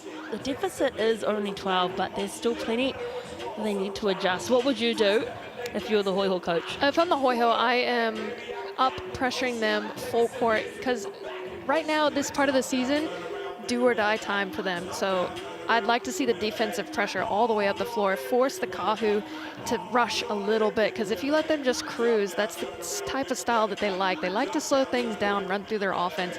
But if you can get up and get pressure on early and try to force another turnover, I mean, they've done a great job in the half court, but I'd like to see it up in their grill from the get-go and make them work baseline to baseline, because they will tire out. Murray Thomas with 15 points, Talia Tupaia 13, Penina Davidson with 8. Those are your leading scorers for the Kāhu. And Elise Hurst, the only player to reach double digits at the moment for the Hoiho. Sam Bowman on 8 and Nat Cho only on 4. As I mentioned last time they played, she was on 21 points, and you said it too, because she's been given a defensive task, she's probably more focused on that, but her team really need her to stand up offensively tonight. Yeah, absolutely. I mean, you've got the likes. Paige Bradley isn't even on the floor at the moment, and she's the leading scorer for the Hoiho, so somebody else has got to step up to the plate. And I like the likes of Nat Cho. She has that scoring capability. As Penina Davidson finds Steph Barstow underneath. Penina Davidson looking to dish the ball quite a lot. I really like that part of her game. She tried to find Amari Thomas on the last play, but I love that work, that unselfishness from Penina. Such a team player. Bairstow onto the court. She was top scorer with 9 points, equal top scorer in the Rapid League game. Nat Cho just goes through, cannot get that ball to drop, but will take a trip to the Chemist Warehouse stripe. But just look at her skills. Like at the top of the key, she was hesitant. She was looking to dish. I think Nat Cho, for me personally, I'd like to see her get that dog in her and go to the basket more. She has that ability. You saw so silky smooth to the basket. She didn't get that finish, but it was really nice work. So I'd love to see a lot more of that from her, especially with Paige Bradley off the floor. Somebody's got to step up and score.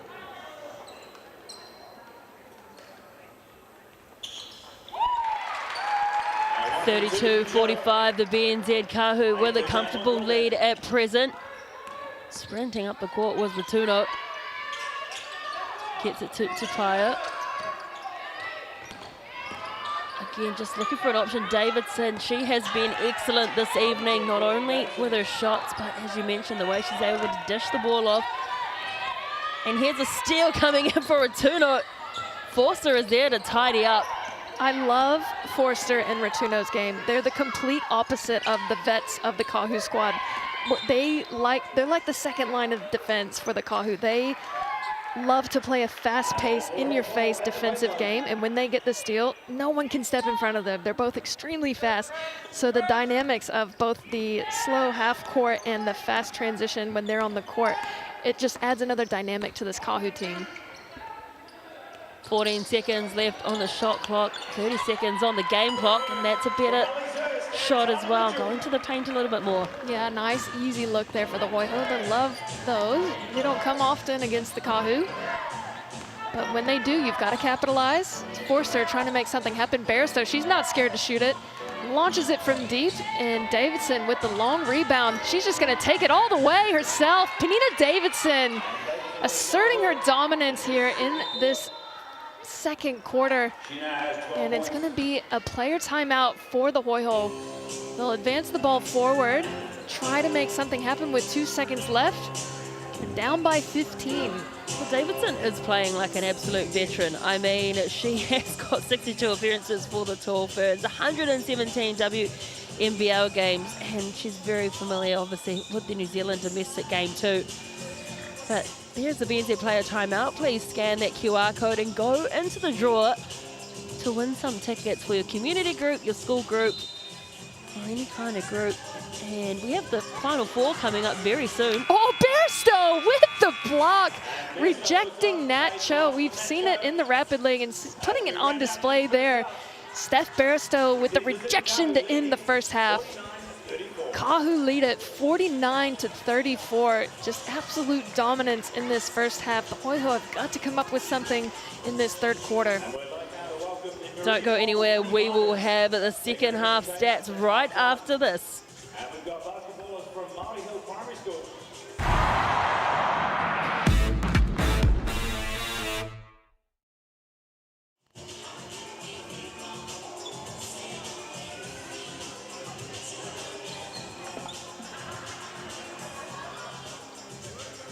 So I'm just opening up my TikTok app to see who is watching with us. And what's your summation of that first half? I mean, the story of the first half was, again, Amari Thomas just doing what she does, but all the starters for the Kāhu, bar Lily Ratuno, she was the defensive star. Talia Tupaia, Davidson, Palvas, Thomas, they're all scoring. Oh, sorry, and Palvas. The 3 of the 5 starters have 13, 12, and 15 respectively. So, again, just dominating as they usually do. But the story for the Hoiho is Elise Hurst with 11, and Paige Bradley is still only on 3 points in 12 minutes. So she's been held to a very low scoring first half. Sorry, I'm just distracted by the awesome shot we just saw by the primary school students from Māori Hill. We had a girl just, score on one of the boys. Love to see it. Absolutely. And here she goes again, going up the court. Accidentally kicked it. Ref didn't see. We'll play on. And I love that the kids are involved in these games too, because they feel so special playing at the arena.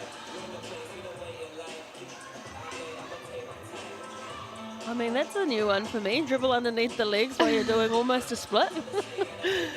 That's a skill Never I haven't let them seen. know your next move. That's what that one's called. Never let them know. But yes, it's going to be a big second half for the Hoiho. They really need to A, get some stops, but B, just be a bit more accurate. Yeah. And I like what you said. Just get some dog in them. Yeah, I mean, you need to see some mongrel. Exactly, and against the Kāhu, that's what you need if you want to have a chance.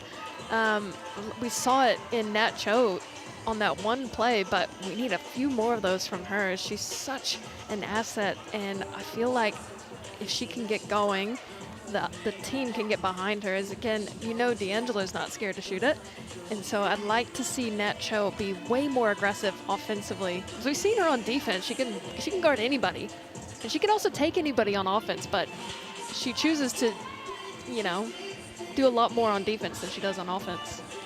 I think if you're a young girl watching this game, and you're a big, you want to be modeling yourself on Penina Davidson. Yes, we always talk about Amari Thomas, but I think tonight Davidson has played multiple roles. She's dishing them, she's scoring them, and defensively she's been good too. Oh yeah, she's such a veteran, and night in and night out, you can count on her to do what she does. She knows the game in and out, and she always is level-headed. Never see her lose her composure.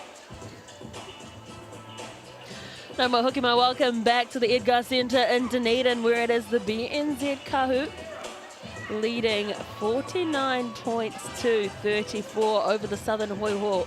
The Southern Hoiho really need a win today to keep their playoff hopes alive with the BNZ Kāhu. If they get a win tonight, lock in a home semi-final. So if you're up in Tamaki Makaurau watching this, you'll be cheering through your television screens for the Kāhu. And take a look at this, the point scorers, and well, 3 of your starters in double digits. That's good stuff, Kaysen. Yeah, I mean, that's exactly what the Kāhu wanted to do, establish early dominance, and they did just that behind the back of Thomas with 15, Elise Hurst with 11, only player for the Hoiho in double digits, as Sammy Bowman with 8, Cho with 5, Bradley and D'Angelo with 3 apiece. You see Tupaia with 13, Davidson with 12, Chloe Forster with 4, and Ledger Walker with 3. Again, just evenly spread for the Kāhu. And 10, so Davidson's already got a double-double. So she might get a triple-double with assists tonight. She's done such a great job dishing as well. But you see Sammy Bowman with 8 for herself. Dunn with 3, Bradley with 2, and you see Forster and Thomas with 5 and 3 apiece. There's Crystal Ledger Walker and Megan Mullings with 1, and Mitchell and Hurst with 1 as well. And again, Ledger Walker at the top of the board, as she always is in assists. Chloe Forster with 3, Davidson, as we said, with 2. She only needs 8 more for a triple-double. And then you've got Hurst, Bradley, and D'Angelo with 2 apiece. Dunn and Cho with 1. Tupaia with 2 as well, and Chevy with 1. So the Kāhu doing a great job distributing that ball amongst themselves. Mitchell and Bairstow with a big-time block to end the first half, rejecting the 3 from the Hoiho. And you see Chelsea D'Angelo, an absolute disruptor on defense off the bench with 3 steals on her own. Davidson, Thomas, Ratuno, and Forster with 1 apiece. So again, Kāhu's defense proving to be too much for the Hoiho in that first half.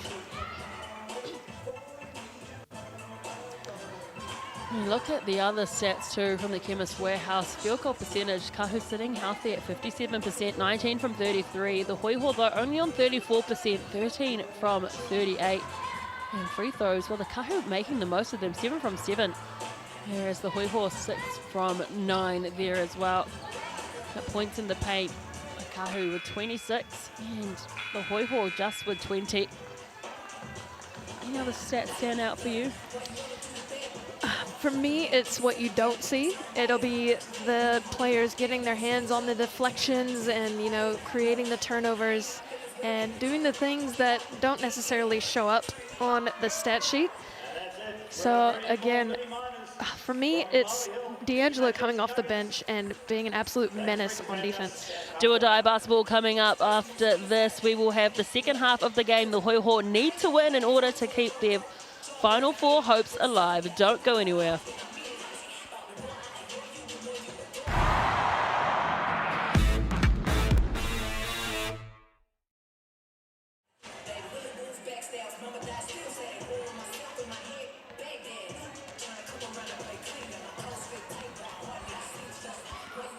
TikTok, someone said, what's hoi? Hoi is short for Hoiho, which is, what is it? It's a bird? You're the Kiwi. A penguin. Oh, that's a penguin. It's something down south. No, Yeah. It's a penguin. Thank you to the producer in my ear that just told me that. I should know that. You You're should. right. I'm the Kiwi here. I should know it too. I've been here long enough. Yes, you have been. What else are they saying online? Someone asked if we're playing the Rugby Sevens on TikTok tonight. Unfortunately not. You will have to watch that on Sky Sport Now or Sky Go. I think they have a really good Black Friday special on. It's like $1 a day for Sky Sport Now. That's not bad. That's not bad. That's like a, what is that discount? I don't know. I'm not going to do the math. It's Sunday. Like 50%. My brain's checked out. Well, like 30 to 40% off. Pretty good. Yeah. That's a pretty good deal. That's a good deal.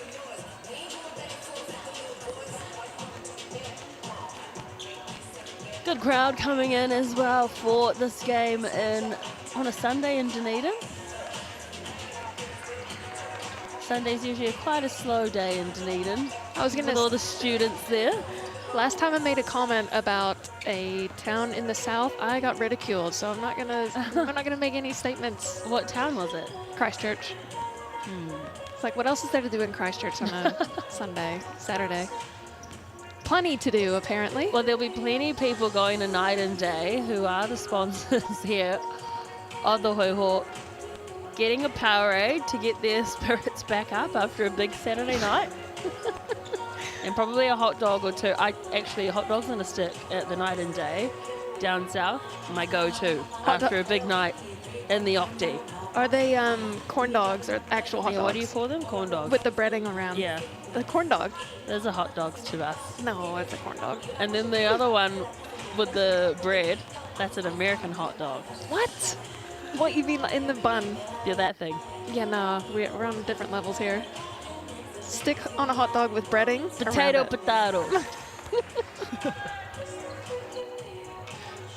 Corn dog's my faves though. I do love a corn dog. Mustard or ketchup on your corn dog? Ugh, always ketchup. And actually, we call it tomato sauce. No one calls it ketchup. Oh, you better catch up. Tomato. Us. Ketchup, tomato sauce, same.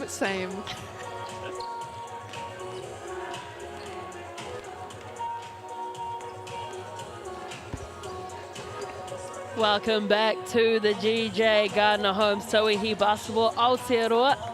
Yeah, it is the Southern Hoiho trailing the BNZ Northern Kāhu 34 points to 49.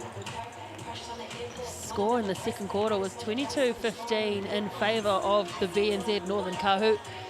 And let us remind everyone here that the Hoiho need to win tonight in order to keep their slim playoff hopes alive. Whereas the Kāhu, they've secured a Final Four finish, but a win will mean that they get a home semi-final. And if you are watching along with us, scan that QR code, go in the draw to win some free pizza. That's a good way to brighten up your Sunday, knowing that it's Monday tomorrow for work or school. And you can go in the draw to win lots of other goodies as well. So 32% of people still backing the Hoiho. You got to have faith, you know? Always choose the underdog because you never know what they could pull out. Season on the line, basically, for the Hoiho. A lot of things have to fall into place perfectly for them to have a chance into the Final Four. So a win for them tonight is the start. It's the catalyst for the rest of their season. So look to see a different Hoiho team coming out in this third quarter. They would have had an opportunity to the coaching staff, to Marshall and Tauihi Basketball, to sit back and assess what they need to do and what they need to change. And I was them. I'll be figuring out how to shut down Penina Davidson because she has been very good this evening. Oh yeah, you're right. And I think for the Hoiho, it's capitalizing on the turnovers of the Kāhu because few times they've had the turnovers, they've gotten the steal, and then they've run down the court and pulled up for three on chances that they could have driven in and maybe drawn a foul or gotten an easy two. But again, I think for Bowman, she needs to just keep running the lanes and keep getting those finishes and try and draw the foul if you can and get Penina or Amari Thomas out of the game with some foul trouble. Not going to be an easy task, but I think if they keep their defensive pressure up, keep pushing the pace, they're going to have a chance in this third quarter. Tupaia bounds to Latuno, the 20-year-old from the Gold Coast. Thomas as well back out on the court straight away. Tupaia with a big three-pointer, and that really stamps the mark on this game. She is shooting an outrageous percentage from behind the arc. 75% on the night. Big contest under the rim. Good defensive work. D'Angelo couldn't get that ball to drop. Latuno back to Thomas. Palvas back onto the court. Well, that's going to be a foul on D'Angelo. He's a little too aggressive there on defense. It's going to be Kāhu ball again with a chance to reset here. Another opportunity to get a good look inside or outside and extend this lead yet again. Palvas gets it to Tupaia, playing with confidence as she always does, and that one was just a little bit wayward. A little bit. No one was there. I think that was a one-off there for Talia Tupaia, not usually one to throw it away carelessly. Good opportunity for the Hoiho, though. They'll be happy with that one. D'Angelo, we haven't seen much of Paige Bradley. I'm wondering if maybe she picked up a slight injury or something. So just playing with the ball here, trying to find some space. BNZ Kāhu doing well to make it look busy under there. unfortunate there for Sammy Bowman. Drew the foul on Chevy Palvast. So she'll have a chance here at the Chemist Warehouse stripe. On the season, shooting 73% from the line. Again, we talk about the guards of the league, but I feel like the bigs this year have been some of the best bigs we've seen in the competition, with the likes of Davison, Thomas, Bowman, and Aaliyah Dunn coming in late in the season, getting some big minutes. And then you've got the likes from the Pawakai, from the fight. I mean, just the athleticism, the strength, and I just am loving seeing all the bigs get the looks inside that they deserve. And they're not just playing traditional bigs, they're driving to the basket like that. Well, Amari Thomas, she's so, I just don't even know. I don't have a word for it yet, but she's just, call her a utility player. She can be a guard, she can be a post, she can be a small forward, she can shoot, she can drive, and she's just got the quickest feet I've ever seen from a big.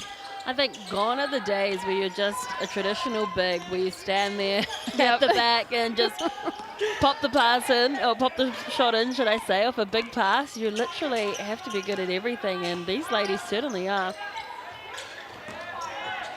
That pass there just not accurate enough for the Hoiho, so they've gifted the ball back to the BNZ Northern Kāhu Thomas. Finds her a big partner in Davidson, and she's going to go one-on-one with Aaliyah Dunn. Dunn couldn't stop the juggernaut in Penina Davidson. Yeah, and I'm just looking over at the Hoiho bench, and I am unsure if my eyes deceive me or if I don't even see Paige Bradley on the bench. So might be something going on there. Maybe she picked something up in that first half, but a huge loss for the Hoiho if she can't get back into this game. Great work from Bowman there. Hurst had two opportunities, couldn't convert. A deep three coming in, and at the moment it looks like they're just firing with any opportunity they can get because that defense is smothering them. Yeah, great job by Dunn to keep that possession alive, and it's going to be an offensive foul. Again, heads up play there from Lily Ratuno, as that aspect of the game is under a magnifying glass for the coin officials. On ball work with the screens has been a point of emphasis for them this season, and like I said, it is under a microscope. You've got to be careful or you will get called for a foul in that play. We are at the biggest lead of the game so far, 21 points. The Hoiho really need to get a stop here. At the moment, the BNZ Kāhu are just riding the freight train. Gosh, that's not what you want if you're the Hoiho. Amari Thomas off the dish from Talia Tupaya. Again, two superstar basketball players, and their ability to find each other on the court has been the backbone of this Kāhu offense. Cho unable to find her radar with that shot, and to be fair, no one in that Hoiho team has really got hot tonight. No, nothing seems to be going the way of the Hoiho. But like we talk about, you don't want to live and die by the three. But with this deficit, you kind of have to, at this stage, get a good shot. Or if you can't get a decent shot, it needs to happen in the paint. You need some easy looks. Try to get the ball moving on offense. Try and draw a foul. Get something going on offense. Well, hustling hard under there was Bowman, and managed to rip the ball away from Penina Davidson. So that's the first stop of many that they need. D'Angelo just sprinting down court. Eventually picked up a foul somewhere in there. Yeah, I mean, if you have the energy to do that the whole game, do it all day long. If you're Chelsea D'Angelo, you've got the speed, you've got the skill, and you saw it there. She's able to go coast to coast, no problem, and she'll have a chance here for two from the line. Again, we talk about her impact off the bench, and I'm pretty sure since she's checked in, she has not come out of the game, which is a great coaching move in my opinion, because she's a great impact player, averaging 12 points so far this season.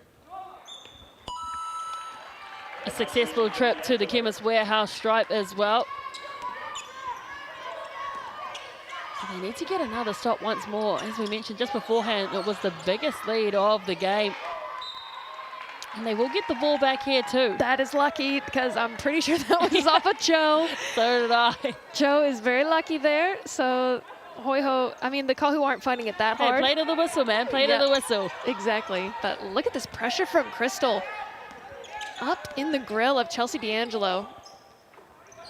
21 points. The biggest lead was 24. That is a Hail Mary pass. And there together it was Pavast. She thought about the shot, then gave it to Thomas. There's two players on her. Cho gets a hand to it. Davidson tidies up. They get it out to the left-hand corner. The three doesn't drop, so Bowman takes that ball down the court. D'Angelo looking for some options. Here's a deep three, and that is the kind of shot we need to see if the Hoiho have any chance to get back into this game. Deep from Tyler Mitchell. We know she can shoot it from her time in the Rapid League, but stepping into the game and knocking it down in this Tauihi League is massive. And the Hoiho get the turnover. Again, push the pace, try to get an easy look here. Elise Hurst goes to the rim, gets the and one, and she'll be at the Chemist Warehouse for a chance for the three-point play. And just like that, the Hoiho are within 16. Certainly a momentum shift in the last minute or so. And again, it was D'Angelo who got a hand to that pass towards Thomas. And then tidying up was Hurst. And the BNZ Kāhu have called a timeout. We're wanting to stifle this momentum. But what a great show of determination from the Hoiho. And here is another chance to scan the QR code for the free Coachmate app. If you're a parent coaching the youngsters, you don't really know what you're doing, or maybe you have coached your whole life, you're a professional in the sport, but you don't know how to coach youngsters, you want to make them love the game, get some free access by scanning this QR code. It's an app that basically lays it all out for you. They've got all the sports. They've even got golf. Apparently they've got motocross, BMX, all that stuff. Anything you could possibly want. Stuff that I never even thought about before. Maybe I'll get into it. I don't know. But scan that QR code for your opportunity to coach the youngsters, get them loving the sport, and keep them staying in the sport as we want to keep growing the sporting community here in New Zealand. I love that. And I love that you mentioned golf, because I have never stepped foot on a golf course. But this week, next week coming up, my husband is determined to take me there. So I might have to download this app and say, only if you teach me properly using Coachmate. You're going to coach yourself? Download the app for yourself. To coach me. That'll be fun. But using proper methods by Coachmate. Yeah, it's a great app. Scan that code. It is such an asset if you are coaching the youth.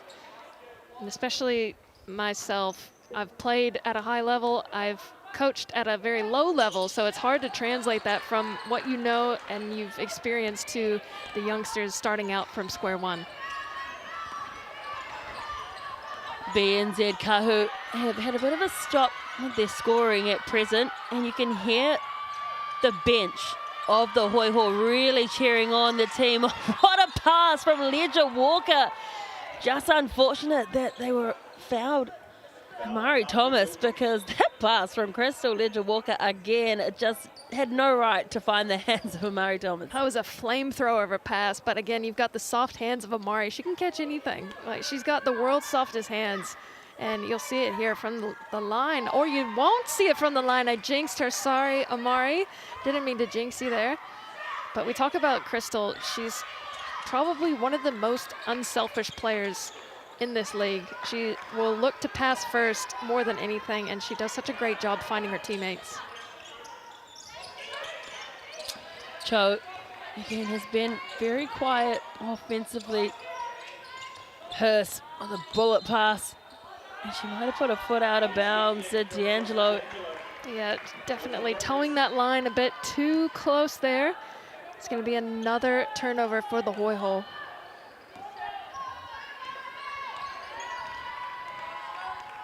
Just over 4.5 minutes left to play in the third quarter. You can really hear the cheer coming in from the crowd for the Hoiho team. They know that this is important. It's the kids at the back holding the pizza. They were playing the halftime game from Māori Hill. And again, we just saw the high-low. play there from the Kāhu. That's been so pivotal for them this season with Penina Davidson and her length at the top of the key. Oh, and Elise Hurst with a nice little jumper there at the top. Nice little jumper from her. But again, the high-low action from the Kāhu is so beautiful. And Omari Thomas completely unguarded underneath. That is an absolute no-no if you are the Hoiho. You cannot let her have an easy layup to the basket. You need to have a body on her at all times. Know where she's at in the court because she can catch it from anywhere and she can get the easy finish. D'Angelo with that quick release. She saw Penina Davidson there and hesitated. Tupaia. Oh, stealing that ball, D'Angelo. She just raced through, read it like a book. Ooh. Faked away, but then it gets the ball knocked away from Tupaia. She wasn't spying that dummy by any means. No, the intent was there, but Tupaia definitely won't be one to fall for that. Great move there from Forster against Bowman. Clearing Bowman out of the lane. Chloe Forster showing her strength underneath, and it's going to be a timeout called here. And a good timely one at that, as the Hoiho are now down by 19. That's a big deficit to come back from at this stage in the game against such a powerhouse as the Kāhu. Not the biggest lead of the game, though. Nope, it's not. You're right. We did see them go on a good scoring run just moments ago, too. We take a look at some of the Chemist Warehouse stats. And their biggest scoring run for the Hoiho was 8, and I think it was just what we saw beforehand. And they got those 8 points there.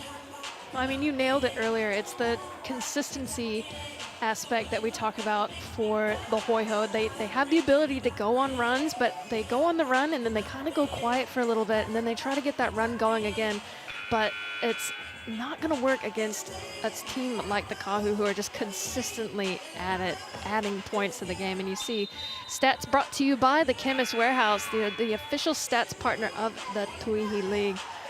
But yeah, if you're the Hoiho right now, you know at this stage it is do or die, and you don't want to let that creep into your mind while you're playing, but it needs to be at the forefront as your season is basically on the line here. These could be your last few games.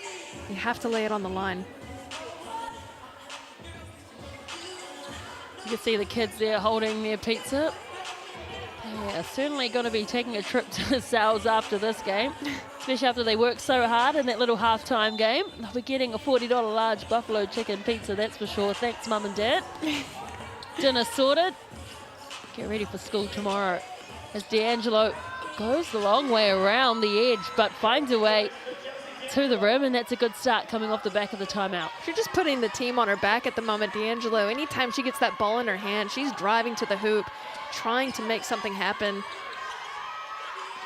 in the place of, or in the absence of Paige Bradley and Chloe Forster. I don't know how that one went in. Big time collision underneath with, I'm not sure who it's with. We'll see it here on the replay. Just an elbow to the head, maybe. I think it was actually a head clash. Head. Yeah, head on head. That's never good. We hope for the best here. Might be a big goose egg for D'Angelo. As that's someone you don't want to lose. No. You've got no Bradley, and now you've lost D'Angelo. And you're right, I can't see Paige Bradley on the bench either. So she's obviously gone somewhere. Well, I did see her in that timeout. I think she's the one with the knee pads behind coach. But D'Angelo, this game, she's got 4 steals. I think she should be credited with quite a few more because she has just been an absolute force on defense as the Hoiho now trail by 20. They've got Elise Hurst on the floor, who is quite a scorer, but beyond that, nice rebound there from Gilbert. They need Nat Cho to get going, and she does just that. Again, I love to see that from Nat Cho, and I'm liking this Gilbert from the bench. She was so great in Rapid League earlier on. Yeah, Les Gilbert, just 18 years old. He's in the New Zealand under 18 team as well. Very good and very confident in that Rapid League game there too. Trying to hustle with Edgar Walker, the no-look bounce pass. Unfortunately, ricochets off the foot of Mullings. And the and one there from Bowman again. She does such a great job. She's got she's got the speed on Penina Davidson, and she uses that well in the full court transition. Great look there from Tyler Mitchell with a nice pass over the top, and Bowman running her lane well, getting the finish and drawing the foul. Penina Davidson saying come on to her teammates to get back in transition. Even though you have a huge cushy lead, you still have to play it out to the buzzer because you never know what can happen in this league. Yeah, with that bucket, Sam Bowman now is on a double-double. 10 points, 11 rebounds for Bowman. Murray, so Penina Davidson also on a double-double. 14 points and 11 rebounds. Shot clock down to 3 seconds here, Davidson. Oh, Davidson. Bowman was calling for the three-second call on that last play because she thought Davidson had been in there a little bit too long, but great job recognizing that from Penina. She steps out of the lane. You see it here. Great footwork, feeling the defender on her back. A nice little fadeaway right over the top of Sammy Bowman. And again, another timeout called here. So big deficit to overcome for the Hoiho with D'Angelo and Bradley. Bradley hasn't been in this second half at all, so we don't know what's happening there. She looks like she's got her thigh taped up. A little bit of a limp, but yeah, it's sad to see her not in this second half, and the Hoiho will sorely be missing her. Paige Bradley has only played 12 minutes, 40 seconds, and once she checked out of the game, she never checked back in, and clearly something going on there. But again, scan that QR code, another chance for the free coaching app. If you are coaching the youth and you need some great ideas, they've got all the sports you can imagine on there. And if you're lost for a practice plan, maybe you're running late or something, use that app. They'll lay it out for you, give you all the ideas to try and keep the youngsters involved and loving the game. As you know, the coaching experience can really make you love or hate a sport. And we prefer the youth love the sport, so they grow the game that they enjoy and they stay in it, and then they pass on their wisdom to the next generation.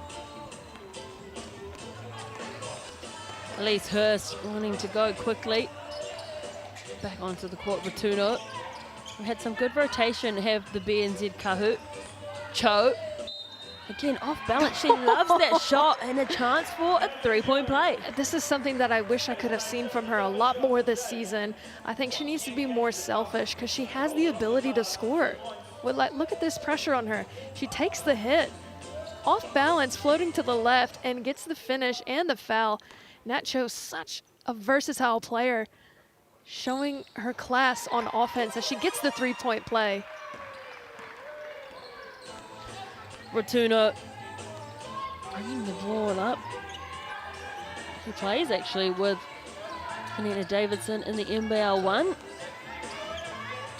Ledger Walker has Gilbert on her. Good defense from the young 18-year-old Gilbert, forcing that turnover from Crystal Ledger Walker.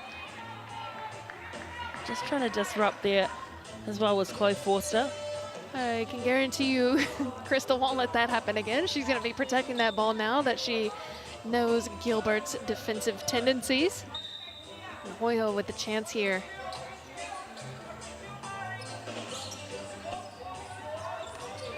Cho has Mullings on her. Gets it up for a three-point shot. No one really crashing the boards, and then Elise Hurst eventually gets the ball. That's going to be a foul on the Hoiho, though, against Gilbert. Just too aggressive on the offensive board.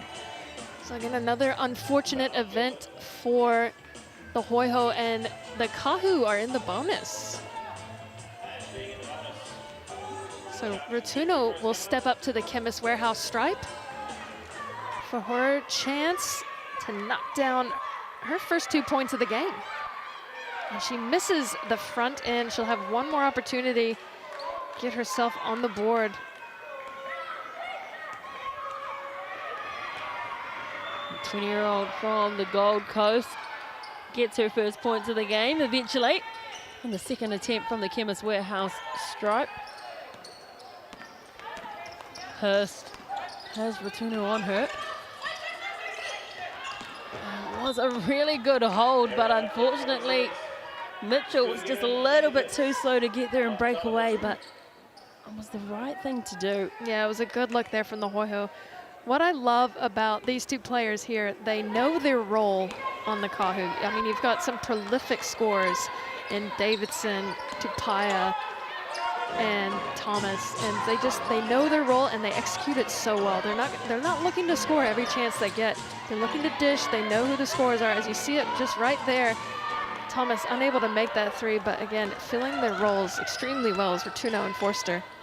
And that show could have gone quickly. Decided to hold the ball up and wait for her teammates to arrive. Didn't want to go one-on-one there with Amari Thomas, but not many people do. 10 seconds left in the third quarter. About 4 seconds left on the shot clock. That one's going to ricochet off. Amari Thomas has 1 second to get it away. Bounces off the backboard. And that is the end of the third quarter in the GJ Gardner Home Tauihi Basketball Aotearoa game, the last game of round 9. And it is again the BNZ Northern Kāhu with a comprehensive lead at present, 72-56. Don't go anywhere, the last quarter of the game after this.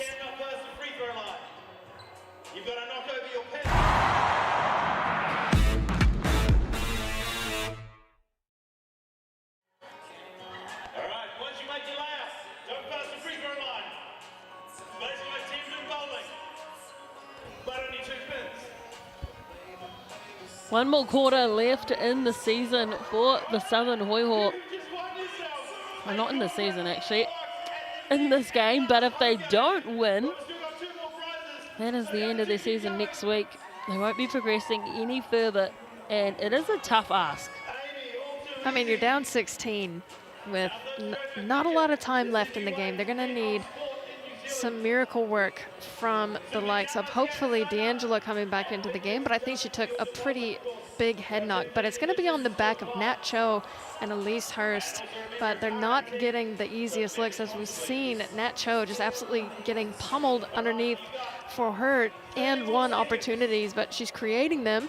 I'd like to see a lot more of that from her, but the likes of Tyler Mitchell as well coming in, knocking down some three-pointers will be pretty big for this Hoiho team. Big, big, big moment for this Hoiho team. They'll be throwing everything at it, and a dangerous team is a team that has nothing to lose. And it's not impossible. We have seen leads chopped down like this, and they certainly have the work cut out for them. Yeah, you can't cut out any lead in this, or any lead in this season. No lead is safe.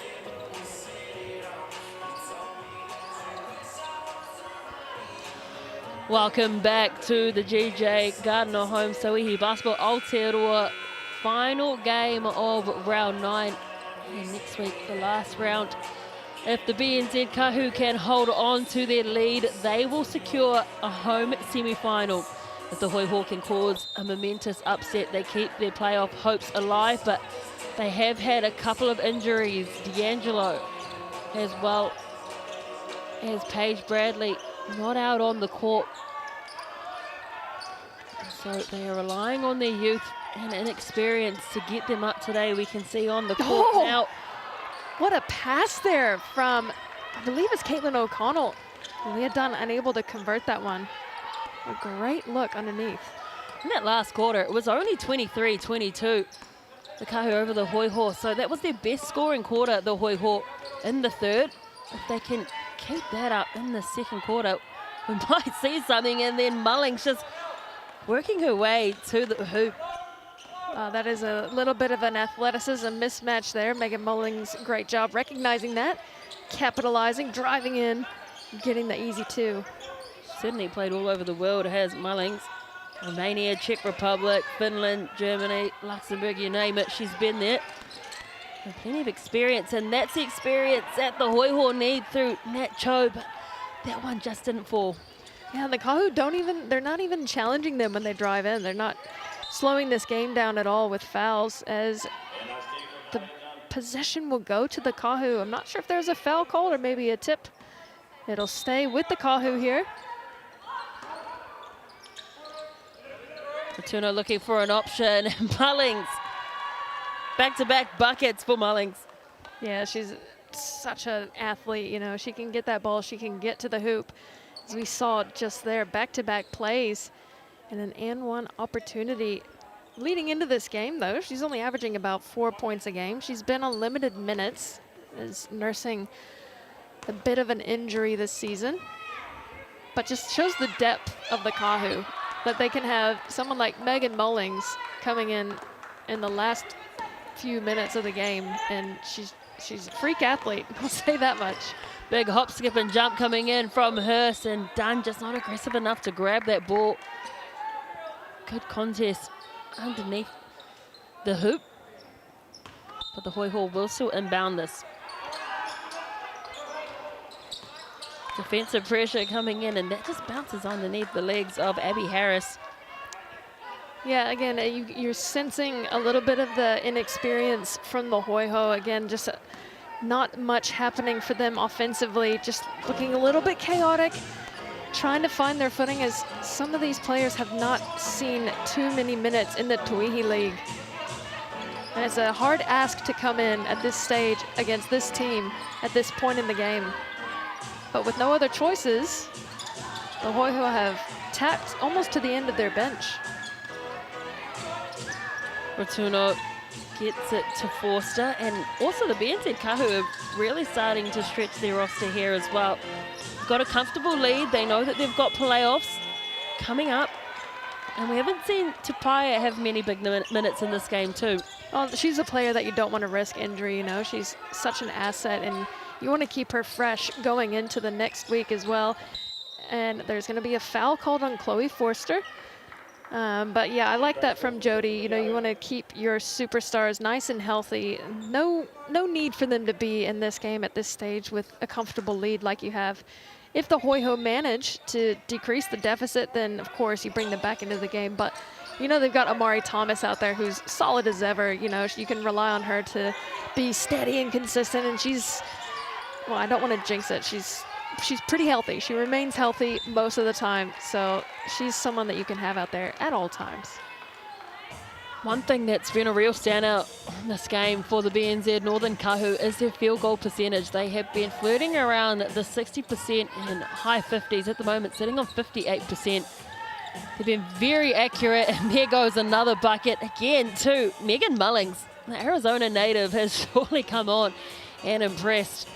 Well, she is fresh as, you know, she hasn't played this game, and she's coming in and she's really showing the spring in her step. As Elise Hurst, well, finally showing some dog in her, and she's getting to the hoop, going to the chemist stripe, as there's no other choice at the moment. Someone's got to get something going for this Hoiho team. Well, make sure you have a vote on who you think is the game MVP at the moment. Amari Thomas, Aaliyah Dunn, and Penina Davidson all receiving some votes. If I'm voting anyway, who am I picking? Definitely Davidson. For me, she has been outstanding offensively and defensively. I agree. I think Davidson has had a massive game, and she dishes the ball extremely well to her teammates, and she's just been a steady force for the Kāhu throughout the season. But you got to give credit to Amari Thomas. Game in and game out, 20 points a game. It's so hard to do, and she makes it look so easy. As you see her going to the hoop now with the step through. Oh, man, I just love the footwork. She's so light-footed, soft hands. She's the complete package. You see the dish there. She drives in with the left, and the quick little Euro step in the right-hand finish, making it look so easy as Amari Thomas. She is a special talent, and what a find for the Kāhu. That takes her to 27 points in this game. She's already had 4 30-point games already. She could be in for another one. I mean, if Amari scores in single digits, you've got the ultimate defender, or maybe she's broken a leg or something. You know, she's a steady scorer and has been since the time she's been in New Zealand. Matt Cho showing off her handles. Unfortunately, that one just didn't drop. Here goes Amari Thomas pushing the pace. She is certainly very athletic. In the corner for a lovely shot, Besto. We know she can shoot it. Steph Bairstow stepping on the floor, knocking it down from behind the arc. Such a great shooter as Steph Bairstow. And again, someone else with so much experience that the Kāhu have the luxury of bringing on. And Karen O'Donnell just getting a steadier for this Hoiho team, but it is well and truly out of their grasp at the moment. The BNZ Kāhu playing with such confidence. Amari Thomas looking for her 30-point play. Isn't going to get there just yet, but still just under 6 minutes left to play in this game. I wouldn't say Thomas has a weakness in her game per se, but having her shoot from about 15-foot range is ideal, because she can knock down from deep, but we don't see her as often shooting from 15 foot. She loves right underneath the basket, and she's ace from there, and she's a great shooter. So making her shoot that 15-footer is probably a great job defensively. Bairstow again was confident, this time from the other corner. Hurst, I love that little accelerated jump she does.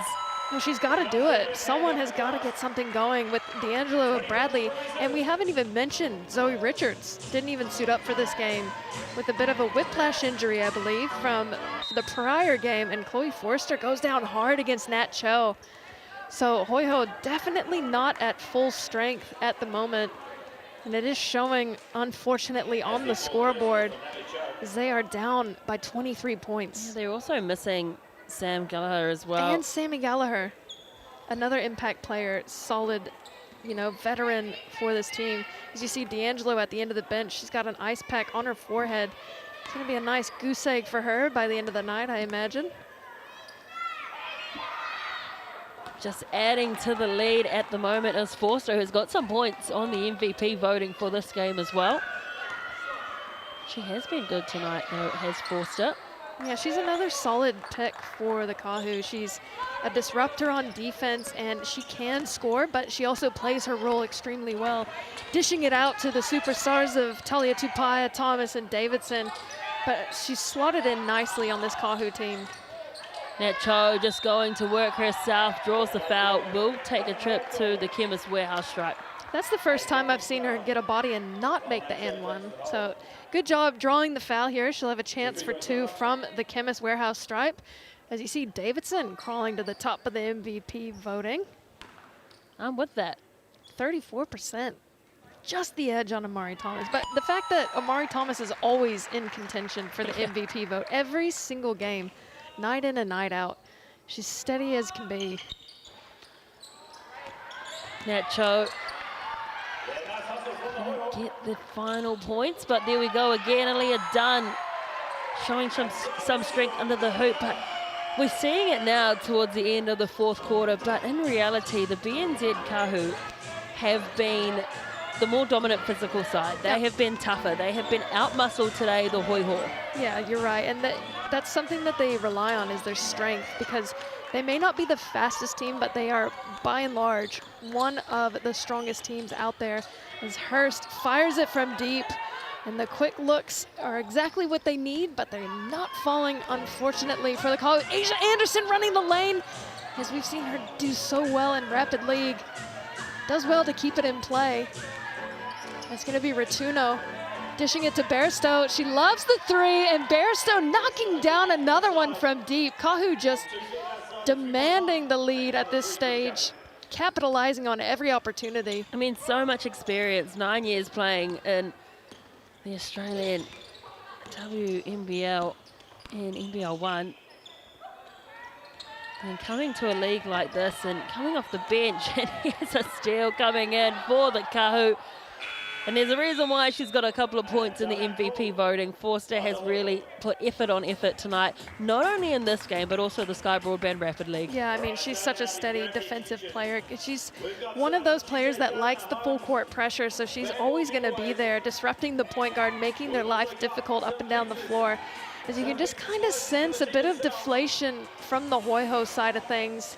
Again, you are lacking your superstars tonight, and it's really showing how important the depth of your bench can be in times like this, as no one could forecast the injury list that is mounting up for the Hoiho. Again, these youngsters, it's a great opportunity to get some experience, but it's a tough ask against this Kāhu squad. Mari Thomas and Benita Davidson are having a battle. I mean, that's a pretty good, I like the balance. They've both done well. Amari Thomas is just up there beforehand. Penina Davidson slightly overtaken her now. So if you're a fan of either, make sure you're getting your vote in. I mean, you look at the rebounds as well. Amari Thomas with 10, and Penina Davidson edging her on that with 11. So we look at the assists. Penina Davidson has 3. They each have 1. So, I mean, if we're looking at all the stats, then Davidson takes the lead. But, again, you've got Thomas. She's touching every single category. And as she always does, you know, you can almost expect 20 from her a game, which, as a coach, you're very grateful for. If you can get a player like that. Absolutely.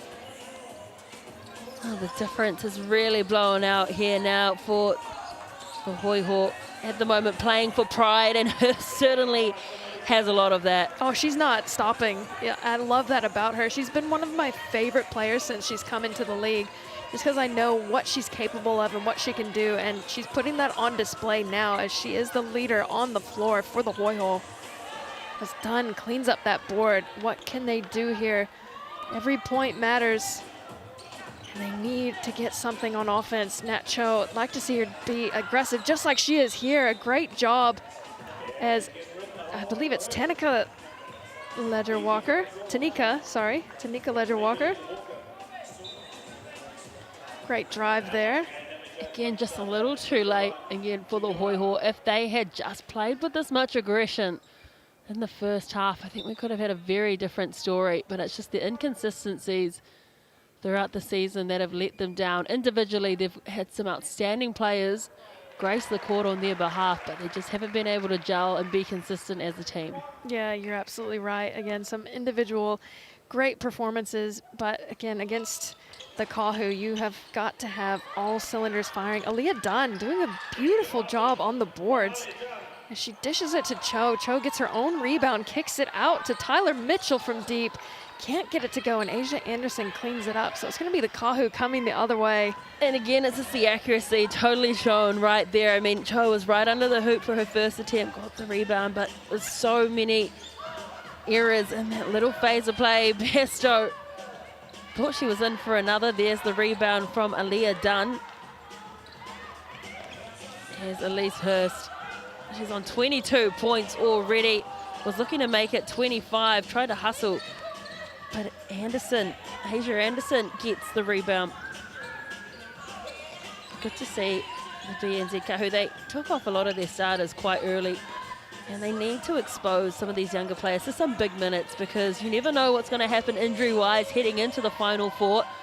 It's been a horror game in terms of injuries for the Hoiho. Yeah, we've seen it. Sam Gallagher, ruled out just before the game. They have no Zoe Richards. They lost Paige Bradley and Chelsea D'Angelo.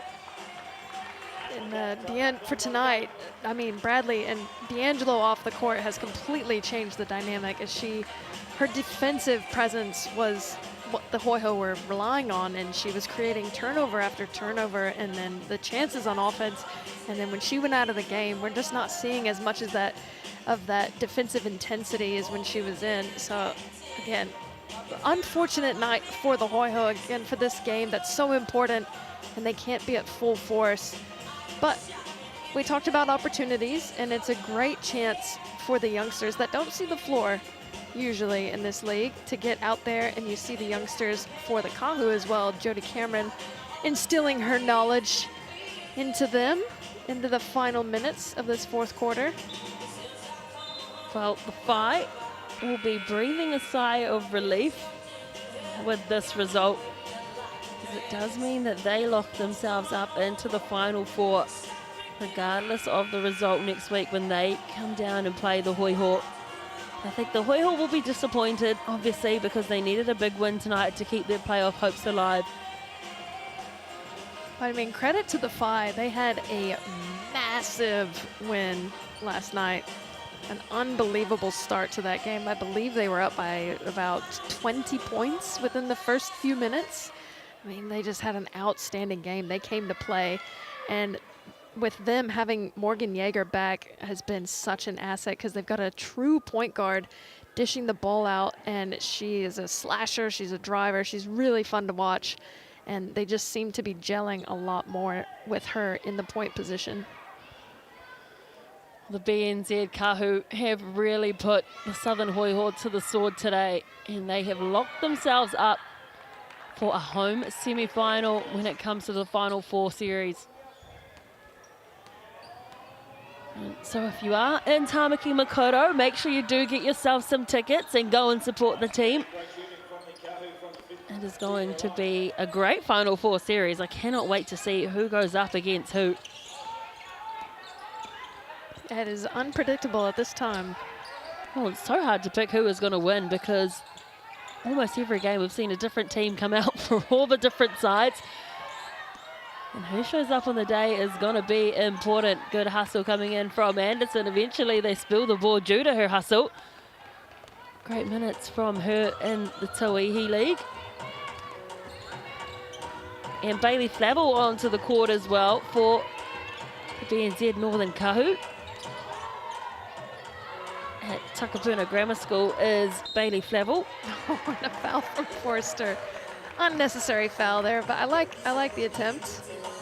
Over the top of the arms of Aaliyah Dunn will be a foul every single time from behind as she checks out of the game. Aaliyah Dunn having some big minutes and big responsibilities tonight. She did a great job crashing those boards. She leaves the court with 4 points, 10 rebounds, and 1 assist.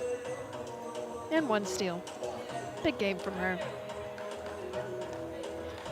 Well, they're in the bonus now, the Hoiho. As I mentioned, there's so many good, young, talented athletes. We can see one there on screen right now for the Kāhu and Tanika Leja-Walker. I mentioned Bailey Flavel as well. She was with the Under-17 World Cup team this year in Mexico. Finished the competition as the 3rd highest scorer. Has a great coach at home. We've been talking a lot about coaches. I don't think... When your dad's Judd Flavel, that's a good coach there. I'm not sure he needs Coach Mate. As his success precedes him, he is quite the coach for New Zealand basketball. Dunn takes the shot. Well, she had to come back because she was the one who drew the foul. She was just trying to get a breather. They put her back in.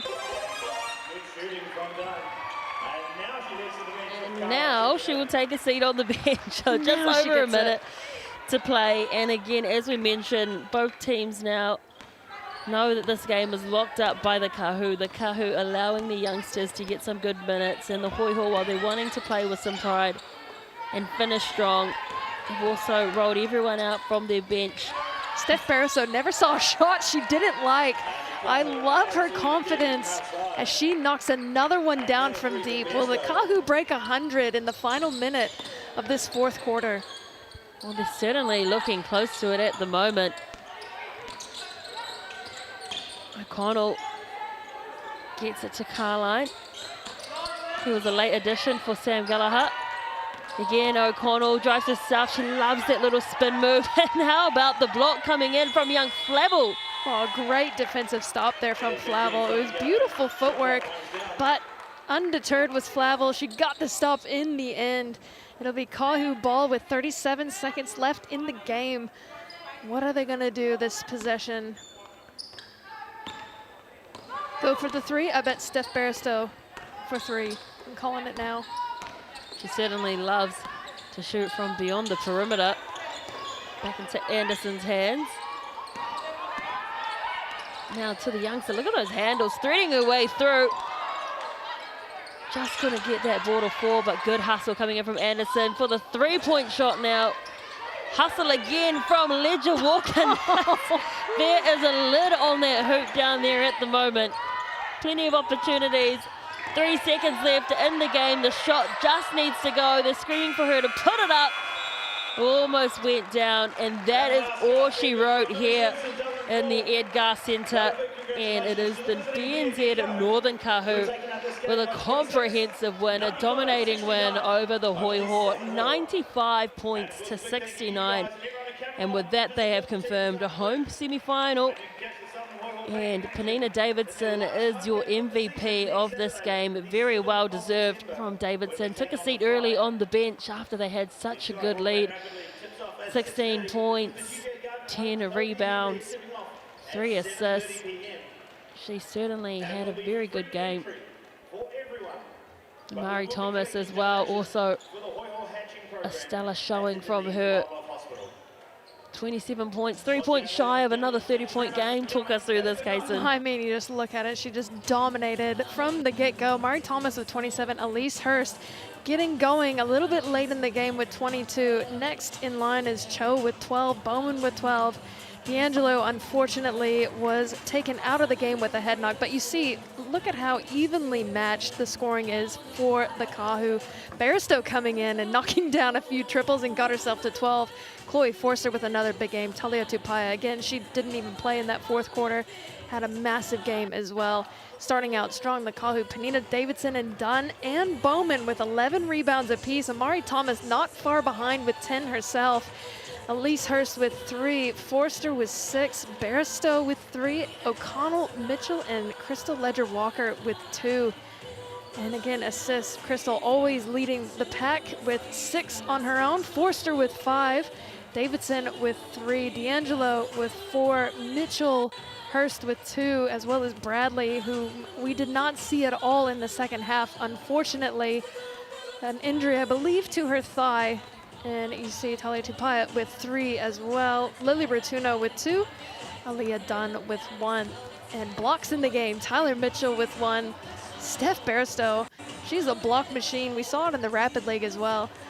And then steals. D'Angelo, again, I think credited with tips as well. She'd be well into the double digits with her disruptions on defense.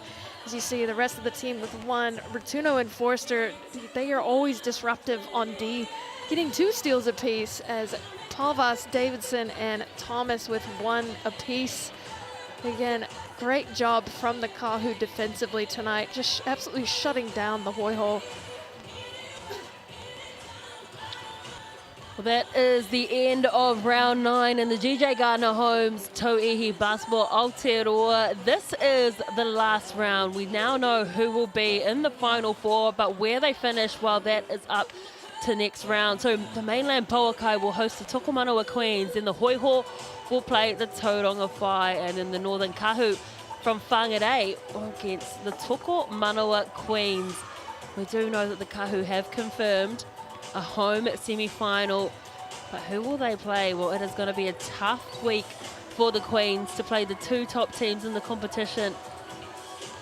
And while the Hoiho, they will certainly be playing for pride next week against the Whai. They'll be wanting to finish their season with a bang and reward everyone who comes to support them week in and week out at the Edgar Centre in Dunedin.